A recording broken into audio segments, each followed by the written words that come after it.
Annual of Major League Show Jumping sees us in the Canadian capital, Ottawa, at the Ottawa Equestrian Tournament at Wesley Clover Parks. We stay in Canada for this fourth leg and we return to a grass arena, which is something that many of the horses and riders really enjoy and often say that it's one of their favourite environments to ride in. We kick things off tonight with the team competition and we've had a little bit of a shake-up in the standings. Team Helios secured an incredible third win at our last leg in Toronto, but Spyco Spies did not have the day that they wanted, finishing in 8th place. They still hang on to the second spot, but it's all to play for and they really need some valuable points here this week. Places 3 through to 6 are separated by just 3 points, with Eye Candy now taking the third spot. Of course, they are last year's season champions, so they will be all too keen to get those valuable points to get themselves further up the rankings. It's all to play for. Watch it all live on MLSJ TV.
When every second counts, the surface matters.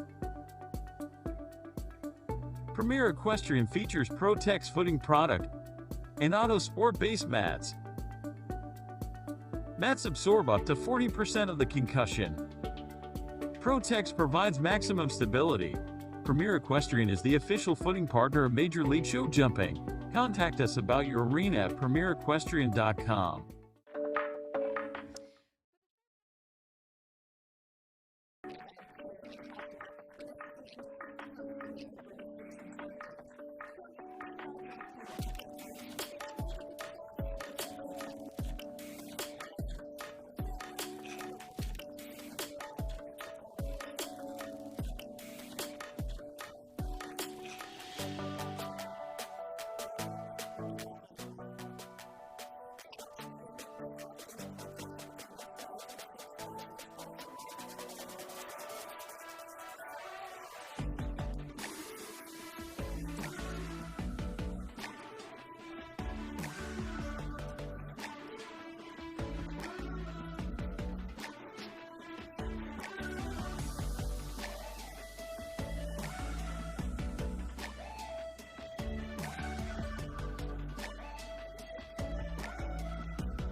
There are 8 teams competing in round 1 and the order is decided by a draw. The ideal position, pole position, is to go last.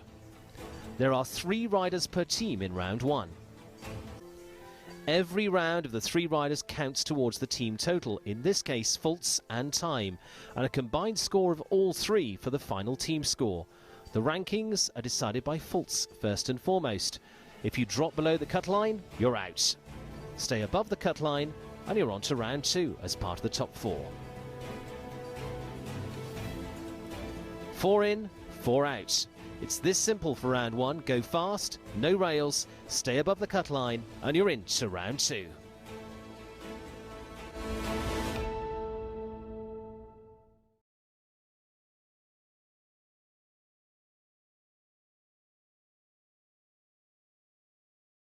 Here for the next stage of Major League show jumping. It is Ottawa, a new venue for us here at the Wesley Clover Parks, and what a beautiful afternoon is in prospect.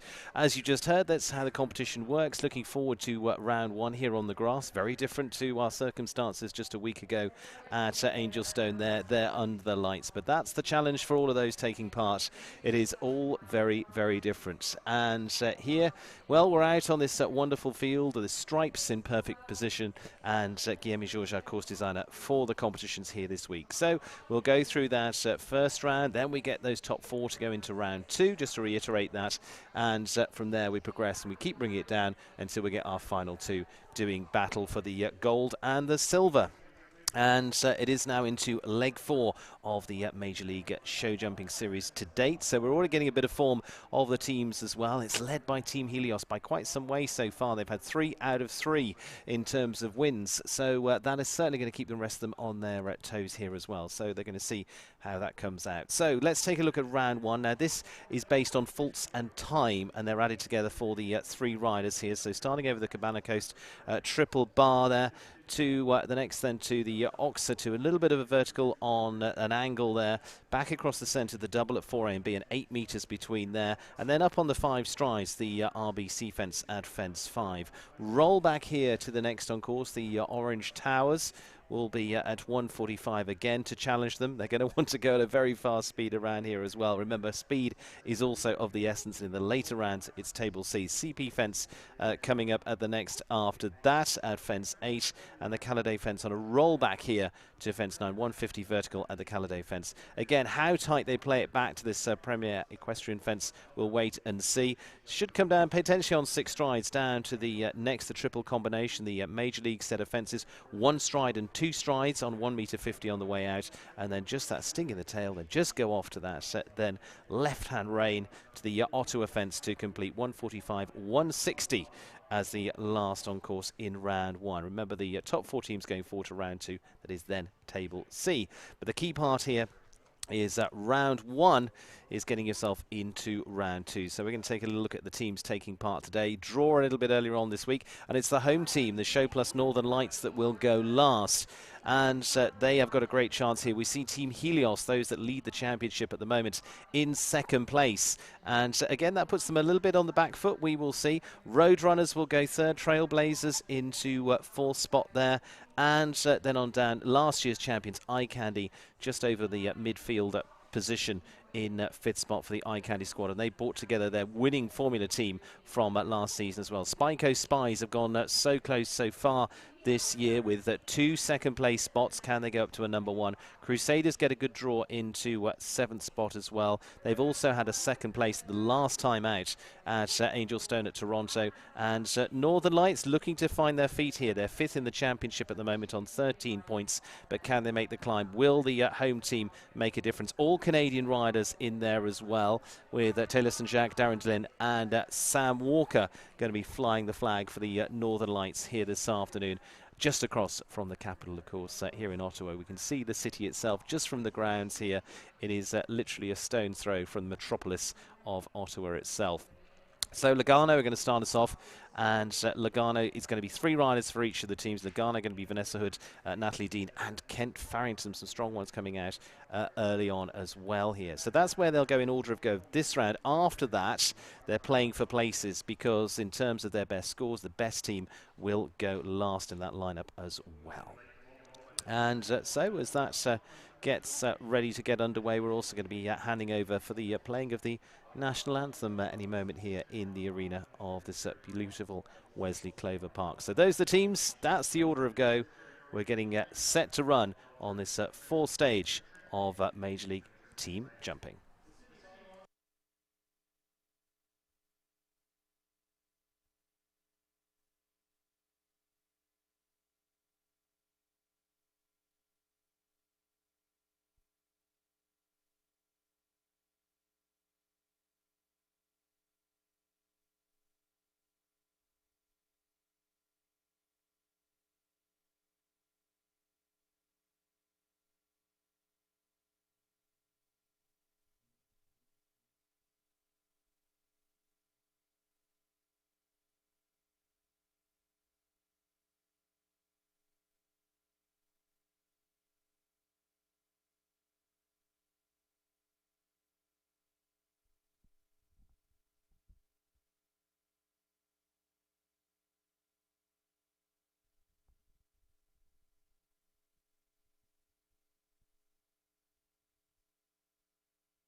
Well, beautiful afternoon, and all set for this 4th stage of Major League show jumping. 8 teams set to go, and alongside me, Tanner Korotkin, who's sitting it out this afternoon, but as part of the Spyco Spies. Tanner, you've also had a very good run in Young Riders recently as well. Tell me about your team today.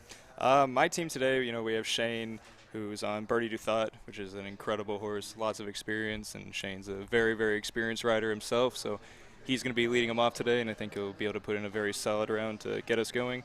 Then Lacey Gilbertson on Carlin, which actually is a horse previously owned and ridden by Shane at the top level, and they've had numerous wins and numerous top results. So excited to see how they do. Then, of course, we have the veteran for USA, Margie Engel on Deaconess, and, she knows how to get it done. She knows what she has to do. And we're excited to see how it plays out. Now let's talk team riders as well, and US riders here. Team Lugano to start us off. Vanessa Hood, Natalie Dean, and Kent Farrington. So they're coming out very strong early on. But surprisingly, they're 8th in the championship so far. They've gone 7th, 8th, and 6th. So they're climbing in the right direction. But a really strong group, but just haven't quite had the results they would have wanted yet. But I mean, this on paper is a group that you'd go, okay, I think we could be in trouble here. Yeah, that's show jumping. You have a great team on paper, and then when it comes down to it in the show ring, maybe just hasn't been their day. But, they're a very, very strong team. I won't be surprised if they pull it out today or pull it down a bit, pull it out a bit later down the line. So we'll see. Let's talk the 3 of those you competed against. All 3 of these, of course. Vanessa Hood going to start us off. She's really getting back into the sport now. Fast rider to go first. Natalie Dean, who's also ridden on US senior teams, goes with Maestro. And then Kent Farrington, the man who's won everything from the Aachen Grand Prix to the Rolex Top 10 in the world, one of the fastest riders around, with the hugely experienced Austria 2 as well. Yeah, Austria 2 is one of the fastest horses I've seen anyway competing in the States, and Kent is a veteran at that, so they know how to go fast and they know how to go clear, and the other 2 as well. know exactly what they have to do. Vanessa Hood, based these days in Florida. Let's take a look around the course. Tanner, let's give a little bit of your perspective of what you made of the track for this first round. So it's a giant grass field. It's good size, solid 150 anyway. We'll have to see how much speed comes into play there. The individuals anyway, there are a lot of poles dropping. So, we'll see how it plays out, but it is tough enough. There's a lot of long gallops where you can make up or lose time there. And then a lot of tight rollbacks you have to be aware of and be ready for. Vanessa still on the clear, and just a reminder, this first round is about faults and time. You see there the cut line, that's what they've got to be above. So it's adding together the scores of all the teams, so all 3 riders would go. So if you've had 2 clears, you're still not done and dusted yet. We've seen that with a few teams. How do you find that pressure, Tanner, when you're going in like that? At the end of the day, you have your plan. You got to follow your plan and get in there and jump the jumps. It either works out or it doesn't, but you got to keep your head and just keep going through the motions and get it done for your team. Canada fence on the rollback here. Again, this is going to play a little bit for time. I guess from that point of view, you just don't want to drift too much in that corner. Yeah, you don't want to get hung out too far there. It's a big oxer coming around that turn. Horses may drop off a bit on you there, and so you want to get them back up to pace so you can get over the back bar there. And then the 6th line actually after that is very, very steady to a pretty scopy combination coming out. Well, just has that last fence down, finishing on the 4, 78.60 for Vanessa Hood and Cascalretto. Really solid round from her, and just that last fence coming with it. Yeah, very, honestly, kind of an unlucky rail.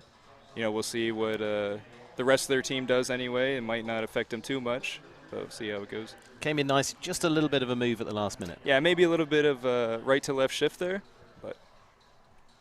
And let's take a look around with Natalie Dean and Maestro Vika van den Ark as the second rider for Team Logano.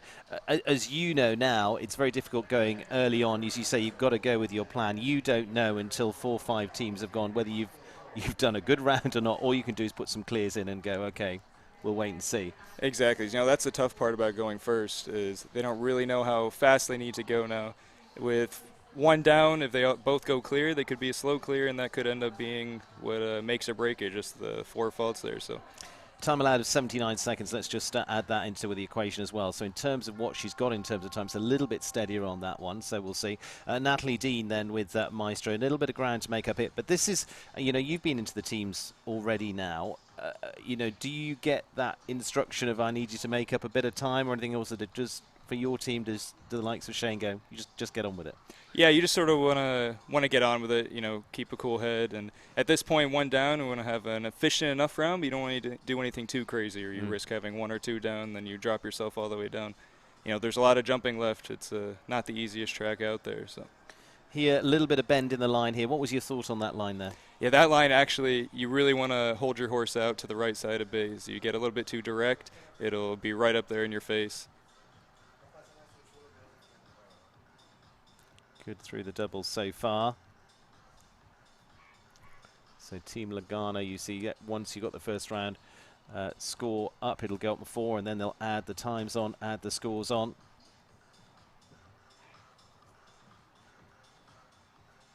Natalie been pretty efficient so far. Be interested to see where the time comes out here. Yeah, that 4 there can really get away from you.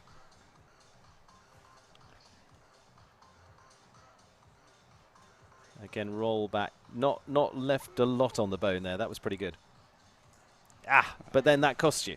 Yeah, no, exactly. I think she actually caught a good one there, just a little bit on the forward pace and just slipped it off.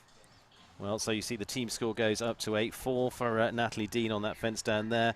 Good to the last, and we'll leave her with the 4 at 76.09. So a little bit quicker there from her, but a team total of 8 so far with Natalie Dean, Maestro Vika van den Ark.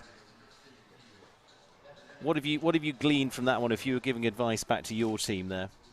I'd say you just really need to be efficient, but take your time back around to the oxer. It is a very respectable oxer. And off the tight turn like that, like I said, they drop off a bit there. And then actually Natalie caught a very good one, I thought. Just, a bit unlucky. Horse was a bit on his front end there. And Ken Farrington, Austria too, as we talked about a little bit earlier on, a man who's been conquering the world before now. Jumped in Traverse City, actually rode a different horse in Vancouver with Chateauloup there, and anchor for the team. I mean, if he shows his normal form, he could pull them up a bit here. But 8 faults, again, we don't know where that will sit in the whole equation just yet. I mean, you can have a team go out, do a group of zeros, and it still might not be enough. But Kent Farrington, I mean, you've watched him plenty of times. As a young rider, what do you take away from him? He's one of the most confident riders in the world, in my opinion. I try to learn as much as possible from him, but if I had to guess today, he'll go in there now after being on 8 faults, go in there and try to give it a good go, get a nice, efficient, clear round, try to keep their team in the competition there. So going with Austria 2, a horse that he rode to win in Geneva for one of the biggest competitions in the world. This is one where he can play the anchor role for the team. And you see, just again, so efficient across the ground already.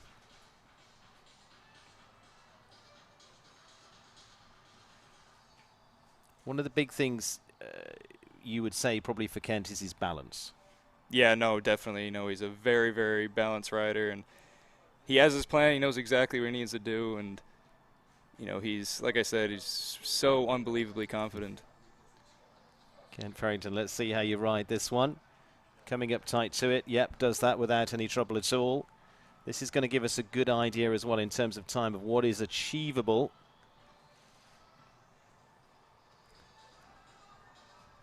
Again, just respecting that Caladay fence enough. You can just get a little flat into there and take it with you. Gets around the corner.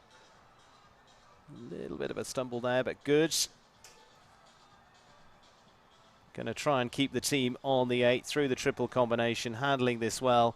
Farrington to the last, and look, we're in the low 60s already in terms of a time. We're in a different street with Kent. There you go. 67, 64, and clear for Kent Farrington. So that makes a big difference to the team. Takes them to a total of 22233, as you can see there, and a team total of 8 for the first out, Logano. Is this the week Logano turns it around, do you think? It could be. That was a great round by Kent that could very easily keep them in the running. So have to see how it plays out. I mean, it's not an easy course. The jumps are tall, so a fast 8 could very much keep him above the cut line. And the good thing is the way this works as well. You go into the next round. I mean, that 8 disappears because you go back to 0 because we're playing table C speed at that point. So here is just about getting in there. We're going to go on to the team Helios that are already, of course, 3 times winners this season, 3 from 3. They're going with the same team they had in Angelstone a week ago as well. Sidney Shulman Desiderio, Classic Penny, Mark Blumen and Noortje van der Windhoevel, and Simon McCarthy and Gotcha. Simon and Mark competing in Traverse City. Sydney coming onto the team. They can bring a substitute into the team. She's going to be the one for these 2 legs, and I think they can only do 2 substitutes. From that point of view throughout the season. We saw a big start from the team back in Vancouver, of course, with Bliss Heers, with Eugenio Garza and with Ashley Bond. So complete change around here for the Canadian legs, but strong as we saw with a win last week as well. And you and I discussed, they just look strong on paper too. Yeah, Sydney's a pretty great substitute to have, and last week, they were completely on form. There was nothing else they could have done better, really. Horse was jumping great. She rode it perfectly, and same goes for the other 2 riders on the team. But going to be a tough team to beat. But Sydney getting them underway with Classic Penny. We've talked about her many times about how fast and efficient she's been with Vera Mora as well, that she's competing here this week. But I think whichever way you go with your team, I don't think it makes too much difference which position you go, does it? Yeah, no, not really. I mean, that sort of comes down to what the riders, how their horses handle the warm-up and how the riders feel about if they go first or if they're the anchor rider, how they handle the pressure. It doesn't matter too much, just depends on the mental game, really. Sidney Shulman, very efficient so far around that turn to the mallets and the CP fence. So far, it looks, Tanner, like Helios are not giving it away this week. Yeah, no, I mean, the horse is jumping great, and she's very, very efficient here. I'd say she's for sure a bit faster than Kent already. Clips a rail there, but of course Logano had a team total of 8. So on the 4 to the last for Sid Shulman Desiderio. Leave it there. Yes, she does. So just on the 4 there, 72.08. So a little bit steadier in the end than Kent. Kent was running 67.64. But as you say, she looked really efficient on the first part of the course. Yeah, it looked very efficient. Then coming down to the last, she really got swung out there. I believe she added 2 strides there. Yeah. After the rail, maybe they got a little bit undone, but overall still a very good round. So, still in the game very much for Team Helios. And Mark Blumen now, Noortje van der Winhoelvel, a combination that also were in Traverse City as well for their win there. Mark, terrific producer of horses through as well, and this combination have looked so good so far through this season too. Oh yeah, I mean, Marky's an incredible, incredible rider and knows how to keep his head cool. And last week, like I said about Sydney, they couldn't have been any better. And I'm sure he's gonna be very confident going into this one. Looks like his horse is jumping great. And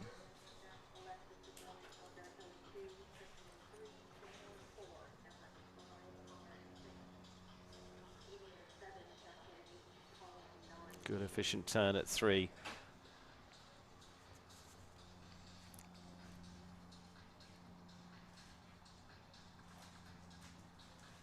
Handles the double well. Again, this is where you can make up a bit of ground here. Again, he's actually being smart there by keeping the balance, isn't he? yeah, them only being on the 4, there's not too much pressure for him to really go for it yet. If he were to have one down, the pressure would be on Simon there to sort of pick up the pace and try to be faster than Lugano at least. Drop short there. Now, exactly as you say, he needs to get a move on. Yep. And that 4 line, it's actually a good ways away, especially if the vertical holds him a little bit. The 4 is a bit of a longer line there, so it's tough for some of the horses to get up to. Premier Equestrian Fence has gone as well, so suddenly Team Helios are on the back foot because they're on 12 at the moment with 2 riders gone. Time of 72.16, so still a good time, but it's going to be 8 faults, so a team on 12 at the moment. Ooh, I'm not sure whether it's going to stay their week or not. Yeah, that's show jumping. They were completely on it last week, and now some fences seem to be dropping. But it's not over yet. There are a lot of teams left, a lot of more jumping to do. You never know what's going to happen. Simon McCarthy and Gotcha also part of the squad in Traverse City as well for the successful run there. The 3-time winners of this season so far, as we mentioned. Can they do it once again? He had just one fence down in round 1 at Angelstone, but Gotcha again has proved highly efficient at this level, but basically he needs to go clear. Yeah, he needs to go clear and he needs to be quick, but if anyone's going to do it, it's these guys. They have a lot of experience together. They've won so many classes, and he's clinched it now for their team twice. So, I think he knows what he needs to do, knows how to handle the pressure anyway.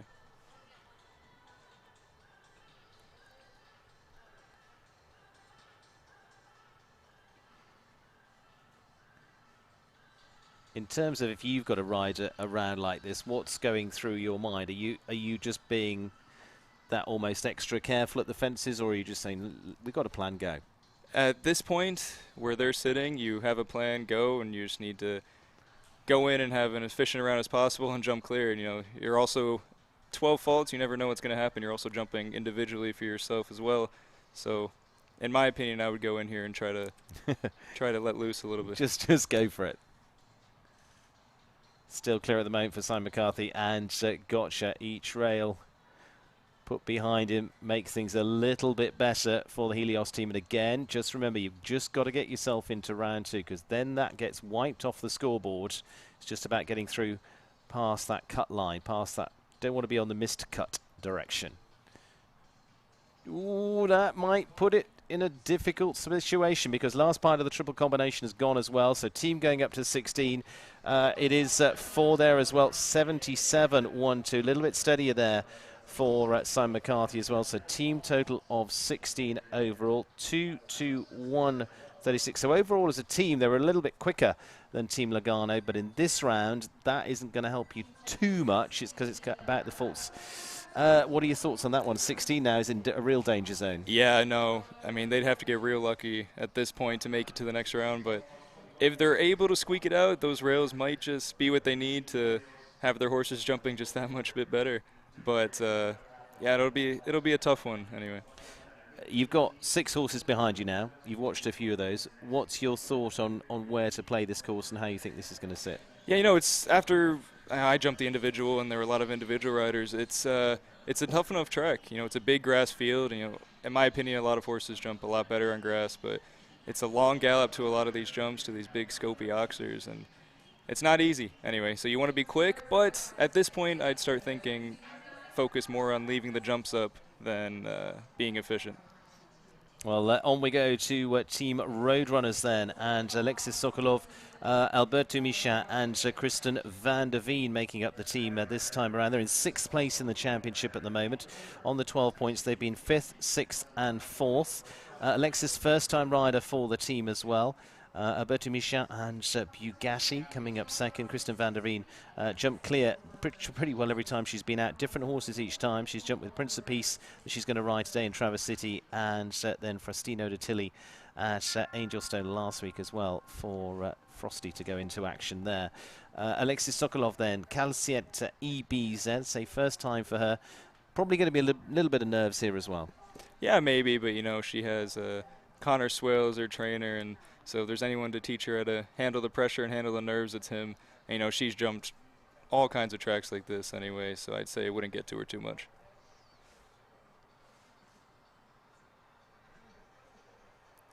Alexis then to lead out the Roadrunners team. To remind you of those teams that are close in that championship race at the moment. Spyco Spies, your home team, in second at the moment, but that bit of a gap at the moment, 17 points between the top 2 teams, but then the rest of them, it's literally a point either way, sitting in the rest of the field. So whatever happens today could have a big shake-up on the overall championship line. Alexis handled this well so far. Little bit on the steadier side, but jumping clear. Yeah, steadier side, but the horse is jumping phenomenal. I mean,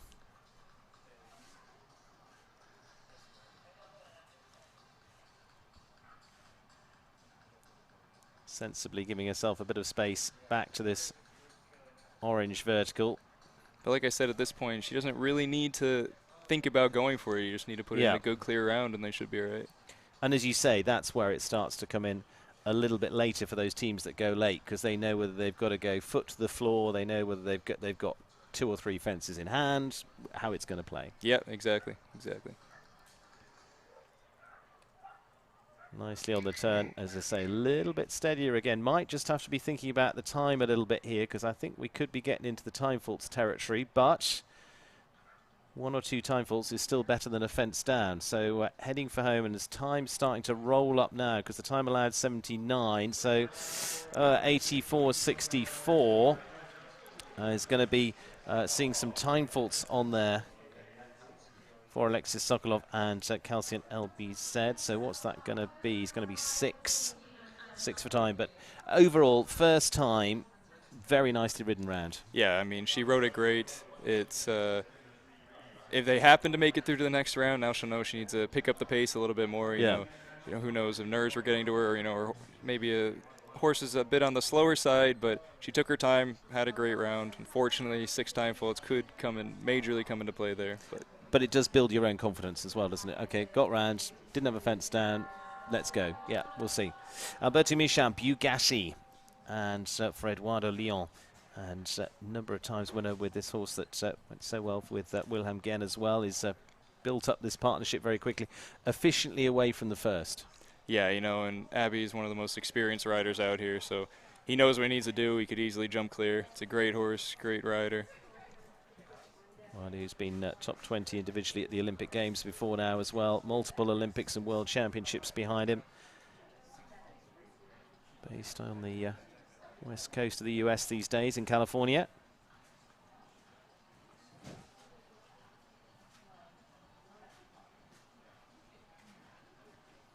And again, this team saving probably their fastest combination to go last with Kristen van der Veen. Ooh, puts him a little bit forward in the tack there.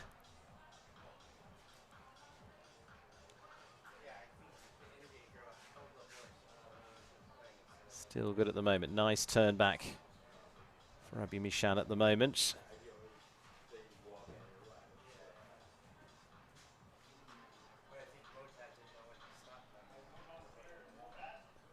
One left for them. Time will be okay, and that's a good one for the team, for Roadrunners. So it's going to be clear. It's going to be, 76 seconds for them. Yeah, so he rode that pretty spot on. That could help carry him through there. Absolutely every chance there that could make the difference for the Roadrunners. We will see. Horse gets a pack quite rightly, and off they go. Kristen van der Veen heading on in then. Bull Run's Prince of Peace, as I say, clear every time out. Drumped in Traverse City as well, and drumped in Angelstone with Faustino Tilly. Now going to Bull Run's Prince of Peace, and if I remember right, this is a pretty good ground coverer as well. Yeah, and if I had to guess, Kristen, she'll, no matter what their score is, I'd say she'll probably still go for it here individually, and just to keep their team's time quick enough. But you know, she loves to go fast.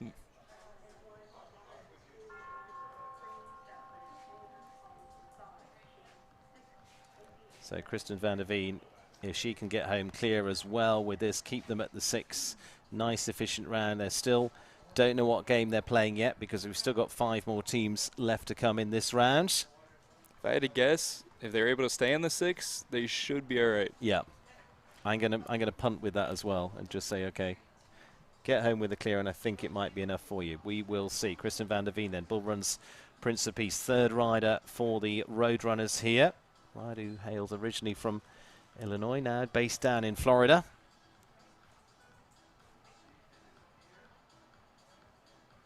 Just kept putting in the zeros so far, but this is the type of course. I mean, she's won 5-star Grand Prix, she's done anything, but this is really very much in her comfort zone, isn't it? Yeah, no, exactly. She has a lot of very big stride horses, and she's very used to these long gallops around. And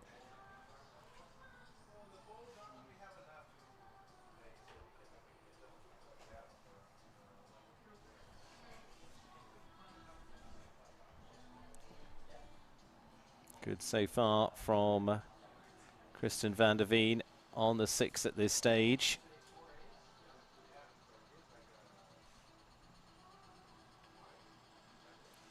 Four got a little away from her there. I'm going to say that was a bit of a reach. You said down there, because you rode that a little bit earlier on, the 4 strides down there, a little bit tricky? Yeah, definitely. You know, depends on the horse, but I get held up a bit at the vertical, and I really had to ride up and power him through that. And the same thing sort of happened to Kristen there. Looking like she should get home with the clear. It's going to run a little bit close to time, which is a surprise for her. She's going to be just tipping over that time, 79.62, so that would give her 1 for time there for Kristen van der Veen.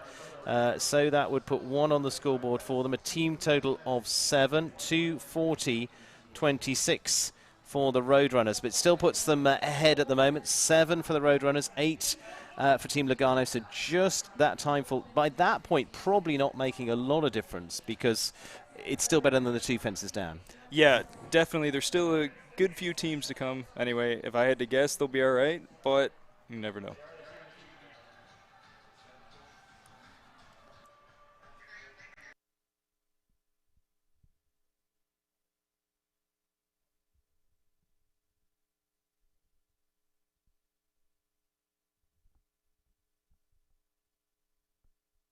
Well, taking us on to the next of our teams then, and this is for the Trailblazers. Daniel Blumen and with Emma Marlowe and Conor Reagan for the Trailblazers. 7th in the championship so far for this combination. So Roadrunners just having put their round behind them to finish on 7. And then on to our next set of riders. Daniel Blumen for the Trailblazers. Emma Marlowe going 2nd. Conor Reagan will go 3rd. Kashmir DeBrays, Grand Prix winning combination before now, and has been one of the leading riders. Daniel Blumen also just back from a very good run at the World Championships too. He's a rider that's ridden through to Olympics, won the Rome Grand Prix, won Grand Prix in Wellington Hampton Classic. He's got a long list of accolades, including having won last week at Angelstone as well. They're on 10 points in the championship, so a bit of ground to make up. Emma Marlowe will go 2nd, Conor Reagan 3rd with Medini DR, and we've made a little switch around. Alongside me is Connor Swale, the world number 4, also trainer of Alexis Sokolov, and that was a really nice round from her. Yeah, it was. Thanks for having me here, Steve. I thought that she rode a very nice round. It's quite an inexperienced horse. Yeah. It's a new partnership, and you could see it was a little bit green, going a bit high, but it jumped beautifully, and I thought she gave her a beautiful ride, so I'm very happy. Happy enough with that, absolutely. Daniel Blumen, you've competed against him plenty of times. That was a bit of magic. That was, again, the brakes didn't seem to be working that well, and he just ran out of a bit of room. But his riding ability made it work. But he's still pushing hard. He's going also for the purse as well, I see. Yeah, there's also an individual prize on this as well. But Daniel Blumen, he's a really good one to send out here and get a good quick clear for the team. Yeah, exactly. I mean, if he gets clear here, obviously it sets the team up well to to get through to the next round, which is what it's all about. This round is about being in the top 4. It doesn't matter, being first in this round means nothing, but being 5th means a lot. Yeah. Yeah, put them away. Goes clear, 66-33. Daniel Blumen, Kashmir Debreys. You just say got the job done there. I mean, that was very quick. I also rode. Oh my goodness. I also rode in the individual part of this class earlier, and I knocked a few down, and I was 67, and I was quite quick, so that's going to be difficult to beat. I think that's a very good round. Okay, it is Emma Marlowe then and Cherokee riding for the Trelawney Farm here. Every time out they've been clear. They were in Vancouver with that clear round there. They jumped in Traverse City as well, so they've been out on each of the stages of the 3 that we've seen so far. This 4th stage of Major League Jumping. Emma Marlowe's been really stepping up nicely. Has had this as a platform for the last 2 years for, and it's really helped develop her as a rider, hasn't it? I was just going to say that as well. Like Emma has improved a lot over the last few years, and I think these competitions really, are giving her confidence to improve. So they've got the clear behind them from the first to go for the Trailblazers. Trailblazers, for them, I say, a bit of ground to make up as 7th in the championship so far. You've ridden this. Where would you go? What would you do? What would you change? I think, oh, she one of the few to have that. Yeah, she just at the second jump down. I think if you take your time and ride around it, it's relatively, it's fairly jumpable. I think, it depends what sort of speed you want to add into the equation. I think that's the difficult bit. As you see Emma there just bumping another front rail there. But this is the difficulty with the team competition, and part of the, if you like, the charm of it as well. It's all based on you as a team. I honestly, I like it a lot. It's yeah. There's 3 riders, and like if one of you sort of make too many mistakes, you're out. So like I find it very, very good. Gets a good efficient turnaround there on the 8 at the moment for Emma. Just got to try and bring it home and keep it there. Remember, we also got the 8 for Team Logano at the moment, the 7 for the Roadrunners squad. Yeah, so this is where, like Emma's a 2 down, which, 8 faults is not a wonderful score, but at the same time, if she could hold it at 8, which she did, and the next guys go in clear, they have a good shot at getting through. And like I say, that's what it's all about. This is a team competition. Emma has to come in the next time then and try and improve, forget about what happened and go again. And again, which position do you like being in the teams? Do you want to go last? Do you want to go first? Do you like to be the one that's got to make up a bit of ground for them? That's a good question, actually. I mean, like it's each position is equally as important, I suppose. If you're going towards the end and you have to go clear, there's a little more pressure, obviously. But yeah, any position is a difficult one, but probably the 3rd is the most difficult. Yeah. Well, the man who's got that one is Conor Regan now, and Medini DR for the Dynamite Ranch. Just down the one fence down at Angel Stone the other day. If he could be there and ideally keeping it a clear today. But he's been watching him all week. He's really finding form at the moment. Yeah, he is actually. This is a nice mare. I gave Conor a bit of a hand with her down in Florida this year, and very competitive mare. She's getting good experience at this level now. So, I mean, this should be a good round for them. She has enough experience, and so does Conor. If you, as you say, you were giving him some help down in Florida. If you were down on the ground with him today, what would you have said going into this round? Yeah, no, obviously he knows that he has to be clear, so don't go mad on the speed. Just make sure that you leave the jumps up, and you can see that's his main priority at the moment. A little casual here, as we can see. Yeah. I mean, Guy has made the time and maybe a little snug, and so if you get a little casual, next thing you're starting to run into time faults. And with this new system, the faults rack up very fast. Absolutely, as we saw with Alexis coming up to the sixth there, lovely round. But again, as you say, they come very, very swiftly up on you. Yes. Connor there made up a little bit of ground there. He did. I mean, but it's a 9 strides, and that's what he did. So at least he's not making extra steps. Oh, I mean, I had that jump turn too, kind of similar. You roll back a little tight, and the jump comes up fast, and you just run out of room. Second part of the combination gone as well, and so the scores are going up for the team for the Trailblazers. So it's going to be 8 from Conor Reagan this time as well, 77.56 from him. So a team total of 16 overall.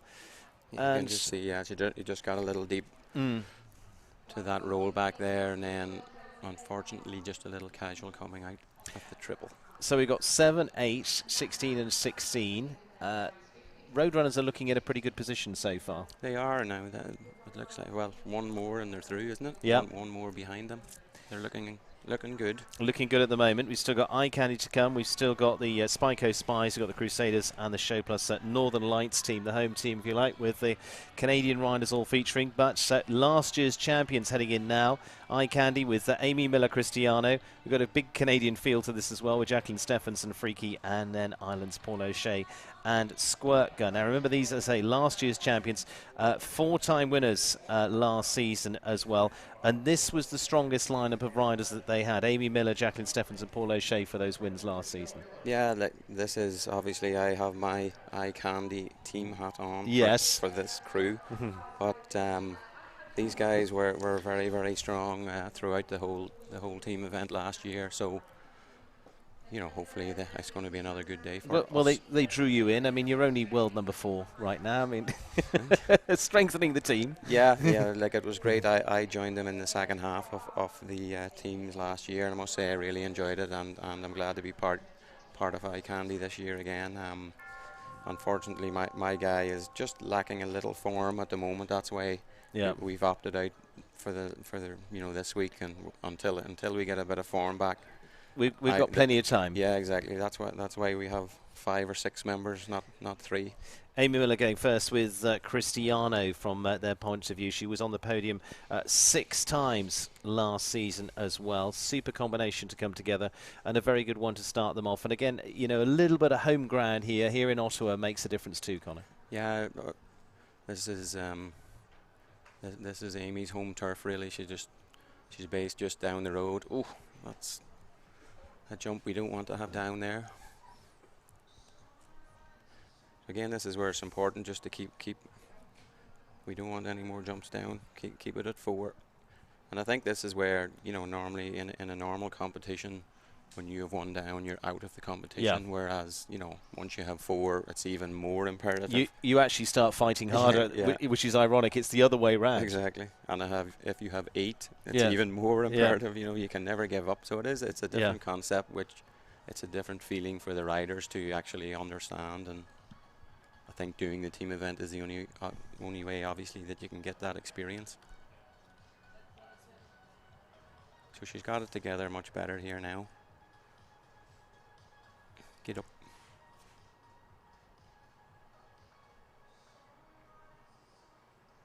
Just making sure they keep it at the 4. Connor's rocking back and forth in the chair, I can tell you. And it is going to be at the 8 then. Yeah, last part of that triple combination going down. So 8 for Eye Candy. Tough one for them.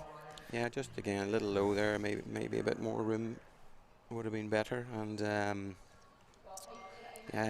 just nicked C behind, as we can see there, just falling late. But before we fall into a pit of despair, we're going to look at what we've got here. We've got 7 and 8. You've got your team on 8 and 2 on 16. So there's a bit of breathing room yet. Yes, true. Again, two good partnerships coming there. So if we can keep it on 0, stay positive.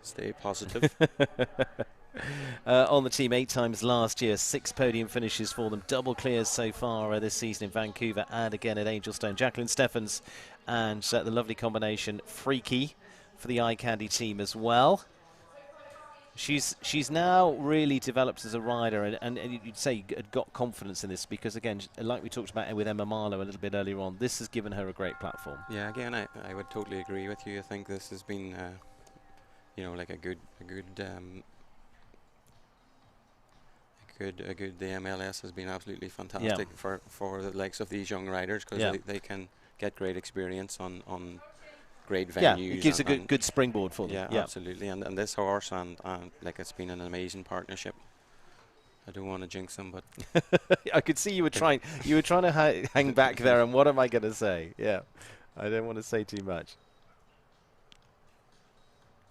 But I also do find it is, now that we have this new purse and we have some individuals going first and then the team going second, for me that's a huge trend of, the individuals have nothing to lose and they're running around quite quickly and the course looks easy, and then the team competition comes along and there's that added pressure, and next thing the poles are falling all over the place. It is interesting what.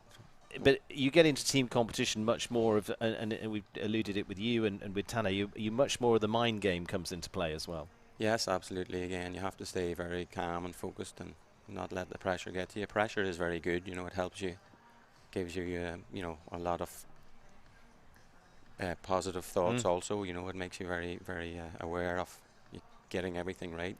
I'm going to come back to that one in a minute. Coming home at this stage, team on a score of 8. Jacqueline Steffens and Freaky should be okay for time, and a very good round from them, 75.2, and that will keep them at the 8. So it's clear there for Jacqueline Steffens and Freaky. She's helped your team along. That was a textbook round there. It was very, very well ridden. I mean, the horse is a fantastic horse, and she did exactly what was needed. So, good girl, Jacqueline. You said in there you like pressure. I did. Is that how I'm reading it? What? We all handle it differently. Yes. What does it do for you? I think pressure gives me focus. I think if you're too laid back and not concentrating on every single step or that you need to take in the ring, you get you can get a little casual about things. For me, what it does is, it makes you focus on the finer points that are obviously very important. Paul O'Shea has felt plenty of pressure and is back here with Squirt Gun 4 times last year up on the podium, and with this combination and Hellcat competing well. He had a week away last week because he was in Dublin, but back into action here for the team. So again, he's back in the prime position. Now they're on 8 at the moment. We've got Team Logano on 8. We've got the Roadrunners just ahead of that on the 7 at the moment. So they're playing on the fractions. What they've not got to do is get into the 16s, and it's going to start looking tough for Helios in a minute, because one of these teams is going down. It looks like it might be the team that have won 3 stages of this so far. Yeah, it looks like exactly. I think 16 might just make it today. Paul obviously is a great campaigner at this stage, lots of experience, and Erica, our team manager, has keeps this horse for this competition, and the horse is he's overqualified for this really, but at the same time there's nothing wrong with that. He can handle it well. So there's always Paul. Normally always goes third actually, and he's always a job to do, so he's well able to handle it.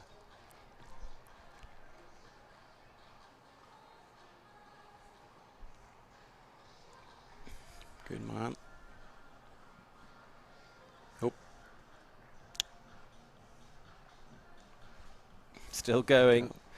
Connor's rocking back and forth again. Paul O'Shea, Squirt Gun. Looks like they're going to hit the target. Yes. It is 2 clears making up the ground. So on 8 for the Eye Candy team, which unfortunately means Helios are not playing their part. It was potentially going to happen today with a different maybe winner. We had that such a very good run. They were going to get challenged, but unfortunately Helios not going to go through. So on the 8 for the Eye Candy, but they're not done yet because we've got 3 teams still left to come. But Roadrunners at the top there on the 7. Very good. Spike. So again, you can see we have gone into 3rd place, so we're still not guaranteed a spot yet, which is, again, that's the beauty about this team contest. It makes it exciting.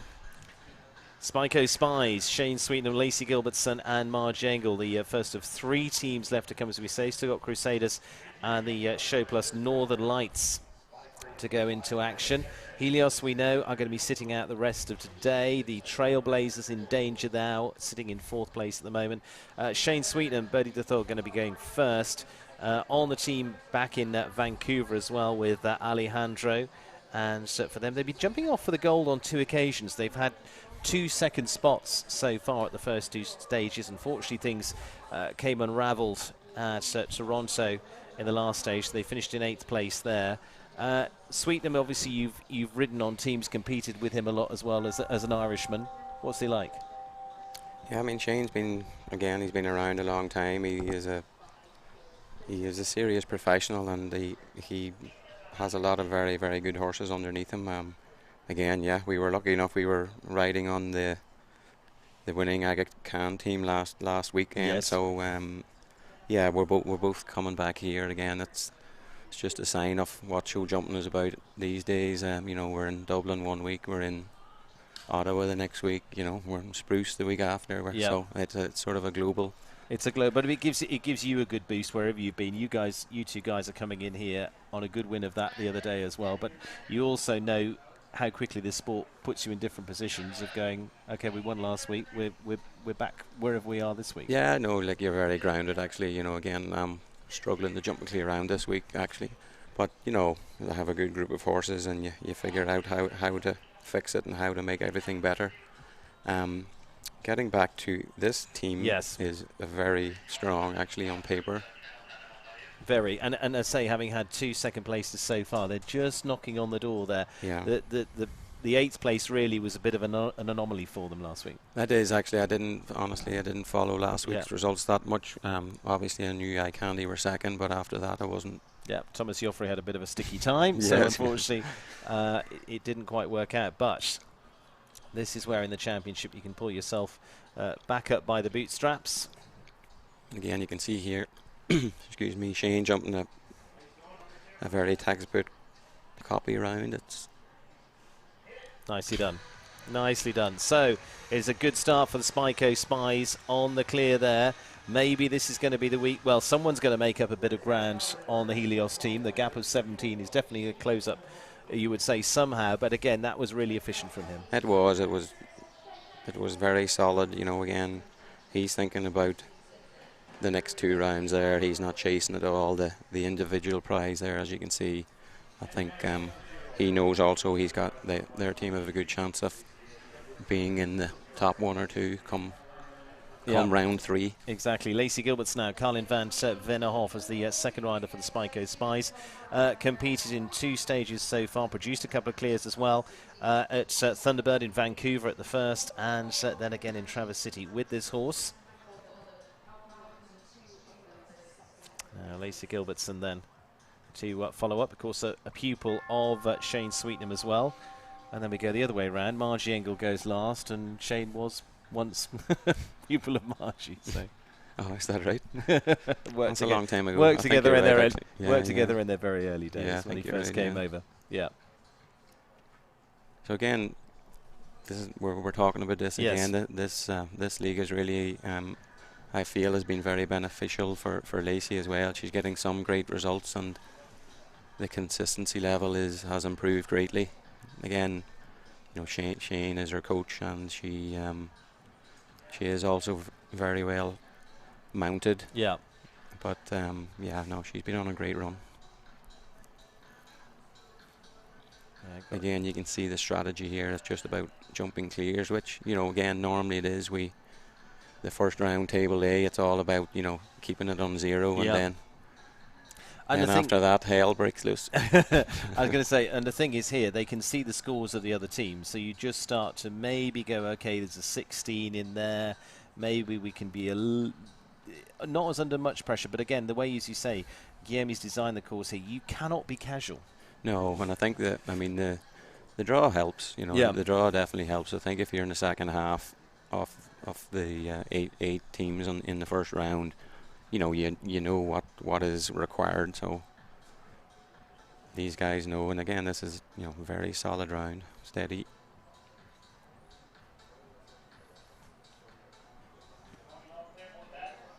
Coming on the clear, still looking good. And there it is. Super. Yeah, going clear, 76.58. A little bit steadier for Lacey Gilbertson, but the key is the clear. So 2 behind them. 2 zeros. But as you know, from having done this before, I mean, they've got Marge Engel going third for a reason too. But the way this works, it's not done yet. No, exactly. If Margie has a couple down here, you know, they're...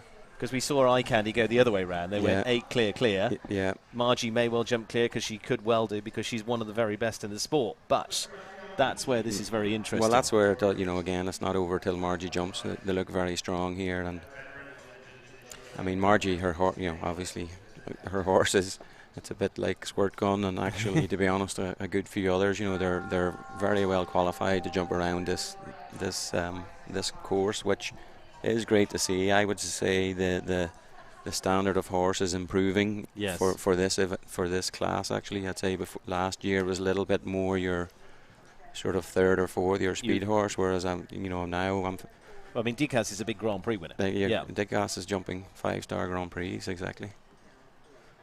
Absolutely. So it is great to see, actually, you know, the riders are taking this also more seriously. So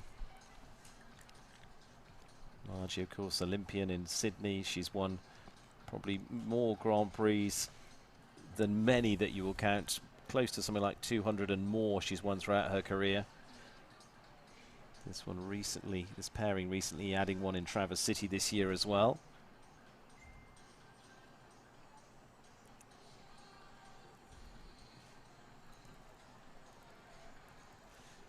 yeah, and so far so good for Margie there. Again, this, you know, like.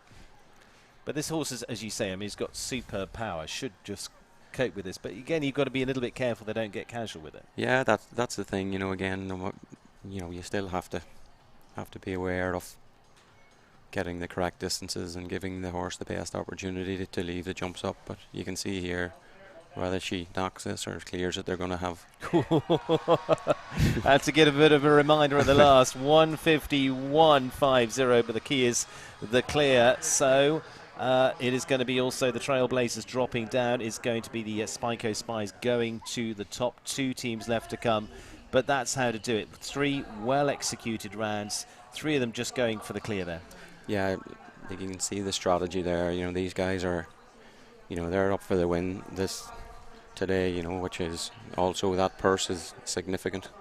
Yeah, $200,000 on this class here this afternoon as well.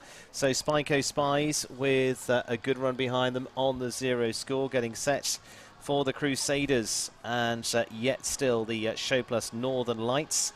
Crusaders, you can see Nick De La Joya, Contargos, Cali Shot, Teddy Zed, Hunter Holloway and Eastern Jam to come for the Crusaders team. Crusaders 4th in the championship at the moment on 14 points. Of course, we're in the early stages. The 3 stages completed of the 10 in all.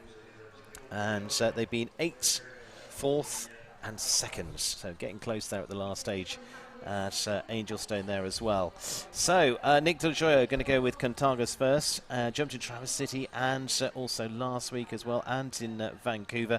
And just been mixing the horses around a little bit now, turning to Contargos once again for the team competition. So Spyco Spies on the 0 score.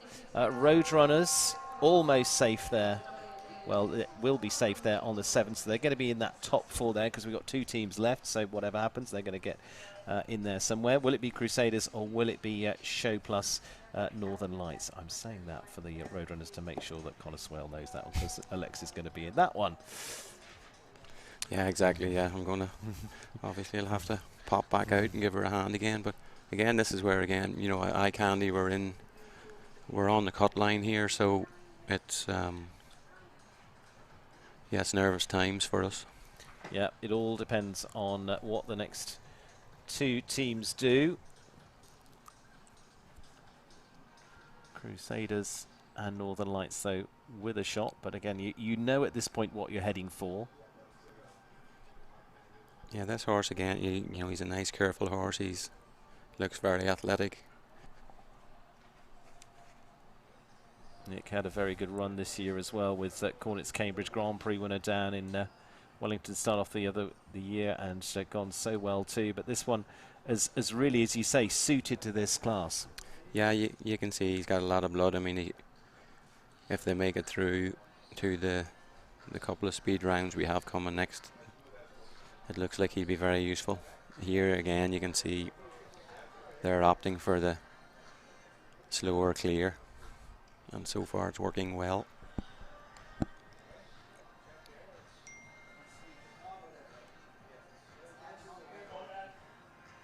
Looking good at the moment, should be under time all right. It's going to be a well executed round, 76.04, and clear there for Nick De La Joyo to start off for the Crusaders team. I say second last week as well for them, so they're into some good points at the moment.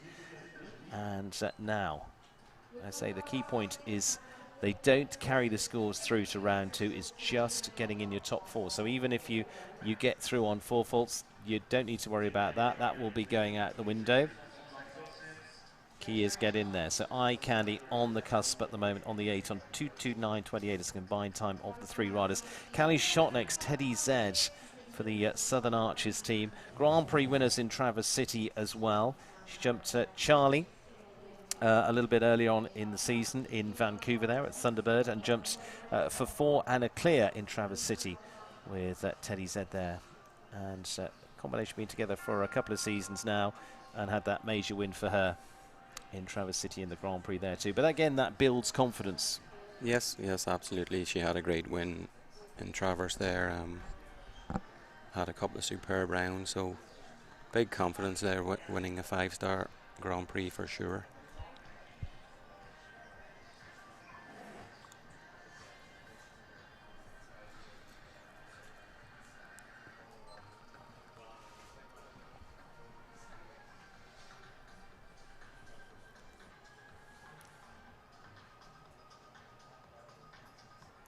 Nick De La Joyo having got the 0 score for them. Oh, just gets a little forward there, cost them. Yeah, that was a bit like Amy's one actually. It was just a little low at the front end there, and it's cost her.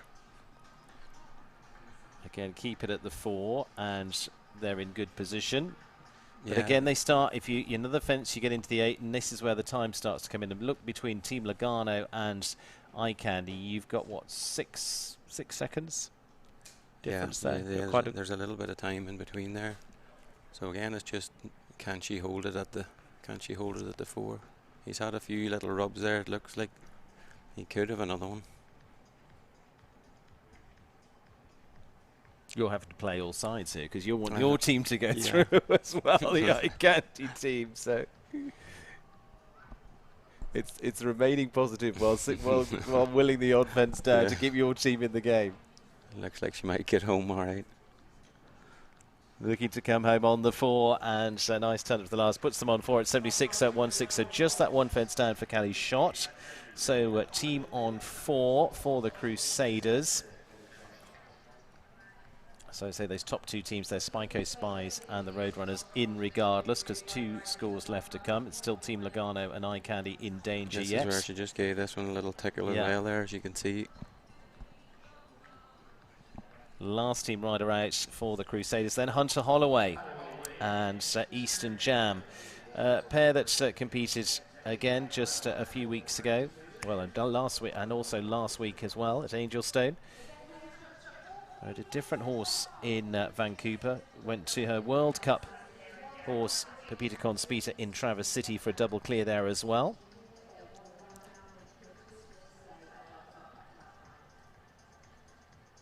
Yeah, Hunter actually jumped.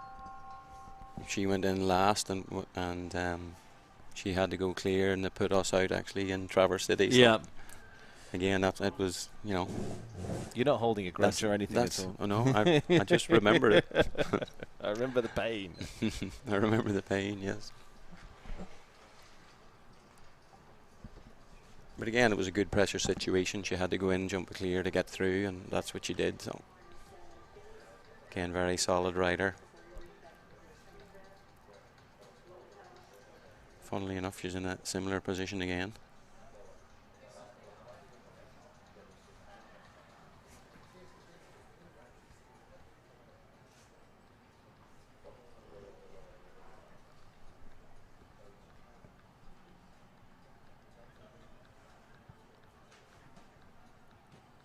Yeah, so if she jumps a 0, we're gone. You're gone, I'm afraid. If she has a fence down, you time-wise have got a little bit to think about. Yeah, and funny enough, she's increased her pace as well, actually, because even if she has one down and she's quicker than us, it's also... Yeah, then you're still in. You could still be in high up that order yet with a fast 8. Yeah, so that was, again, clever thinking. Needs to leave this one up, but again, as you say, I think quite good for time as well. But team-wise, they're going to be there on the 4 because it's going to be clear from Hunter Holloway. So 4 for the team. So I'm afraid iCandy are going to drop down there below the cut line. Team Logano are on the edge of it.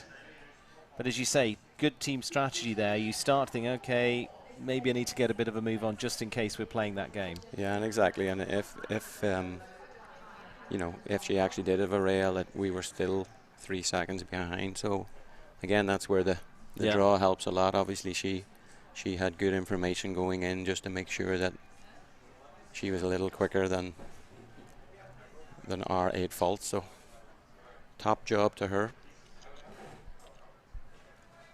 So final team out then is the Show Plus Northern Lights. And it's going to be Taylor Sanjak and Jackie Lee, Darren Dlin and ODL VDM and Sam Walker and Evita. And going to be plenty of home support for a full Canadian team. A line of maple leaves down there. And, well, can they bring it home here home in Ottawa? We will see. So it is final team out. Teams, as you can see, already safe are Spyco Spies Crusaders and the Roadrunners. Team on the edge are Team Logano. Home team head on in. Taylor Sanjak going to be in there. Darren Dlin and Sam Walker. It looks like Darren Dlin is actually going to start them off. So a little bit of a change from earlier on ODL VDM. First time appearance. Got 2 riders here with a first time appearance for the team. Taylor Sanjak also that.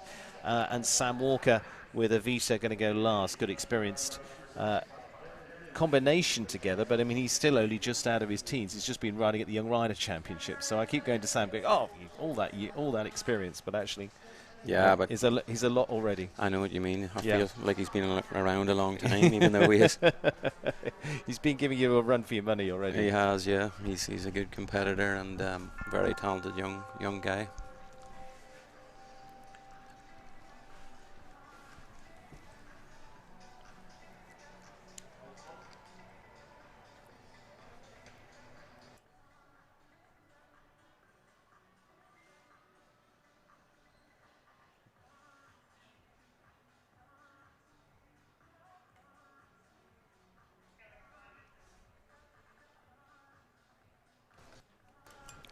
Oh, second fence going down. Oh, third fence going down. Ooh. So that's going to put them on 8, which means the same as Team Logano, who are on the cut line at the moment. So basically they can't have a fence, and they've got to be really very fast now for the rest of the run of riders. They've got to pick it up a bit. Otherwise, Team Logano are in, and Show Plus Northern Lights are out. Gets a tight turn back, gives a little bit of a scare to that vertical.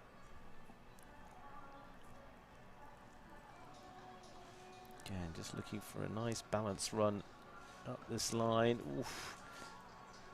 Still holding at the 8. Can't have another one. Can't have another one is right.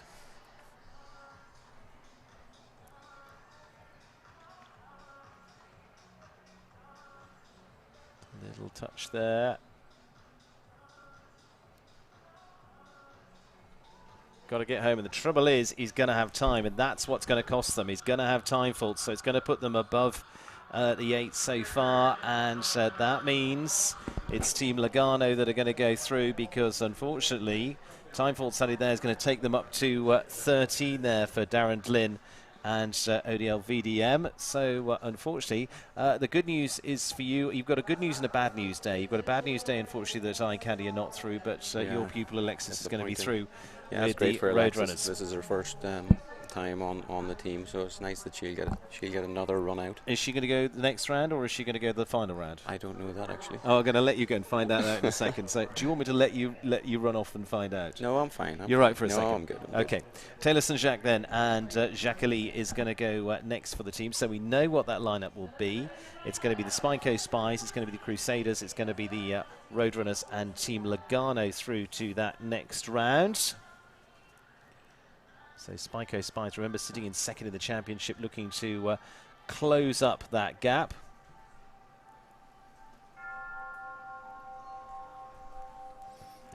And so they're going to be closing up that gap, it would look like, after today's competition. I suppose this is still important, even though the guys know that they are, they're not going to be in the top 4. From 5th to 8th is also important. It is points wise. So.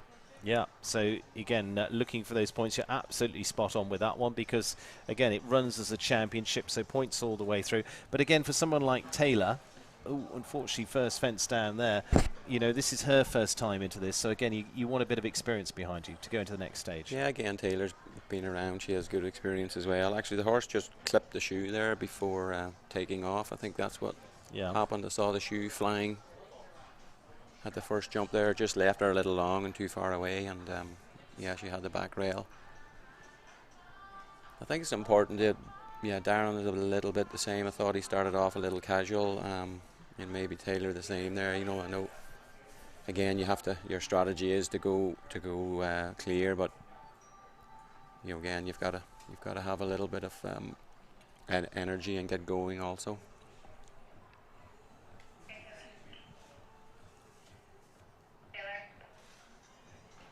See there, she's increased her pace a little bit. The horse is jumping good.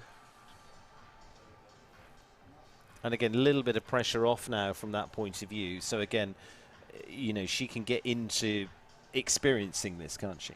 Yes, exactly. Again, if it's about finding out little things about your horse there. How much pressure does he like, and that was actually a good round there after having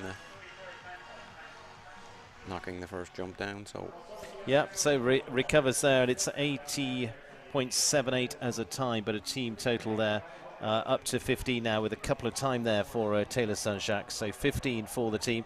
But overall, first time out, a pretty good effort. Yeah, exactly. That was a good round there. I think she was a little unlucky. Like I say, the horse seemed to clip a shoe off just as it went to take off, and it stopped the forward momentum. So it'll be interesting to see what Sam does here. You would have thought he'll be maybe trying to chase a bit of prize money.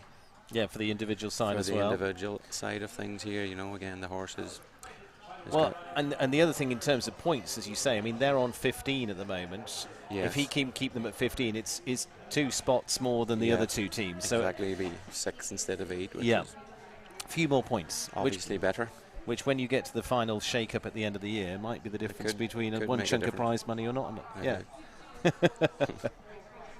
So again, still a bit riding on the line for them. Not all done and dusted yet, but as I say, it's all about thinking about the long game as well. So Sam Walker and Evita. And actually has gone to different horses at different stages. Vancouver, the opening stage with Dream Blue, young horse for him there. Hamelian van Hooghever at Angelstone last week as well. And a recent Young Rider bronze as well. North American Young Rider Championships in Traverse City. Ooh. Yeah, he's having a run. He's off. He's off and running, very much so. As you say, there's some individual money on here too, but again for him. But again, he's, you'd say, you back off, but actually he's suited to this pace anyway. Yeah, exactly. I mean, he knows what he's doing, He's obviously walked the course with both options in mind. A slow clear and a quicker one. Probably will he nip inside here? He is. That's very well done. Ooh. Oh, that's a long way.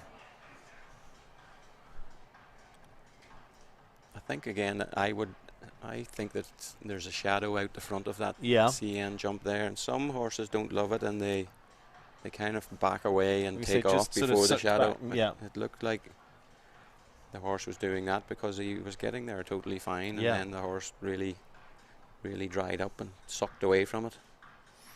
Well, there we go. It is going to be on the 467.44 for them. So it is going to be a final score of 19 for the Show Plus Northern Lights team, finishing on the 19 overall. So it is the 4 going through. It is going to be the clear, the 4, the 7 and the 8 going through, but to say they all go back to 0, it is going to be the Spyco Spies, the Crusaders, the Roadrunners and Team Logano. I'm afraid it is goodbye to Eye Candy, Trailblazers, Helios and all to the Show Plus Northern Lights as well. So the 4 we're going to see back. Spyco Spies, a real chance to gain things back here. It goes into the speed stage, to remember that as well, because this is going to be where it gets a little bit different. They get a shortened course. We'll take you around that in a few moments' time too. But it is going to make a difference to the overall championship. Helios, whatever happens, are going to stay in front. But overall, some solid rounds in there. I can tell you those coming back. We're going to look forward to those. Team Logano, going to see Vanessa Hood and Kent Farrington. Roadrunners, Alberto Michan, Kristen van der Veen. Spyco Spies, Lacey Gilbertson and Marge Engel. And for the Crusaders, Hunter Holloway and Nick De La Joya, which means their third rider at that point will come back for round 3. And they'll go in reverse order, so it'll be Team Logano, it'll be the Roadrunners, it'll be the Crusaders and the Spyco Spies. Have I made that fairly clear, Mr. Connor? You have indeed. Excellent, good. Crystal. Good. Looking forward to all of that. I'm afraid Eye Candy not in the equation this time. It's going to be a long way through the championship, though. Yet some good rounds out of it so far, but it is not done and dusted. We're going to rounds 2, and of course the medal ride-off round still to come. But we know the 4 in: Spyco Spies, Crusaders, Roadrunners, and Team Logano. Where's your money going, Connor? I mean, it's actually, I'm looking there, you know, Team Logano are quite strong, and obviously Margie and Shane, Margie, Shane and Lacey look again, for me, they have their eye on this prize, so it's going to be good. It's going to be good. Yep, going to close up the gap potentially against the Helios team. We will see, but a few to stand in the way yet.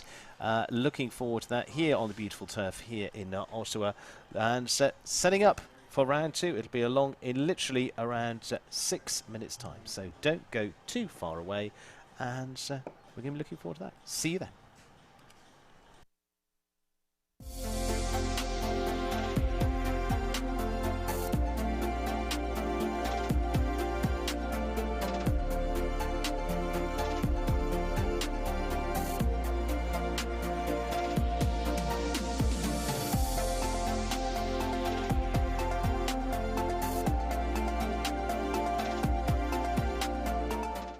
I'm Danielle Toronto, and we are customers of Marshall and Sterling. They have been amazing for us, for our business. They take care of our farm, our horses, our cars. It's basically one-stop shopping for us. I'm Jimmy Toronto. You know, unfortunately, we've actually had to really use Marshall and Sterling for horse death. And I have to say that Marshall and Sterling has been an amazing, amazing company. They have taken care of things. It's been worry-free. The person we deal with, Missy, she takes it all upon herself. Once we go to her with the claim, she does it all for us. And I have to say, since we've been with Marshall and Sterling, I just can't think of going anywhere else. I put all my trust, all my faith in them.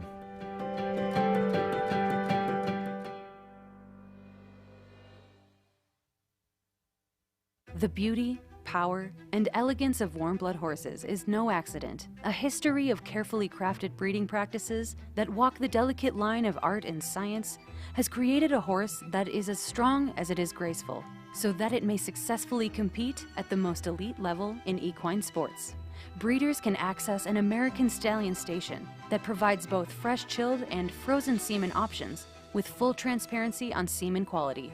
Set on 800 acres of Lexington, Kentucky bluegrass, Spy Coast Farm is revolutionizing the breeding practices of warm blood horses.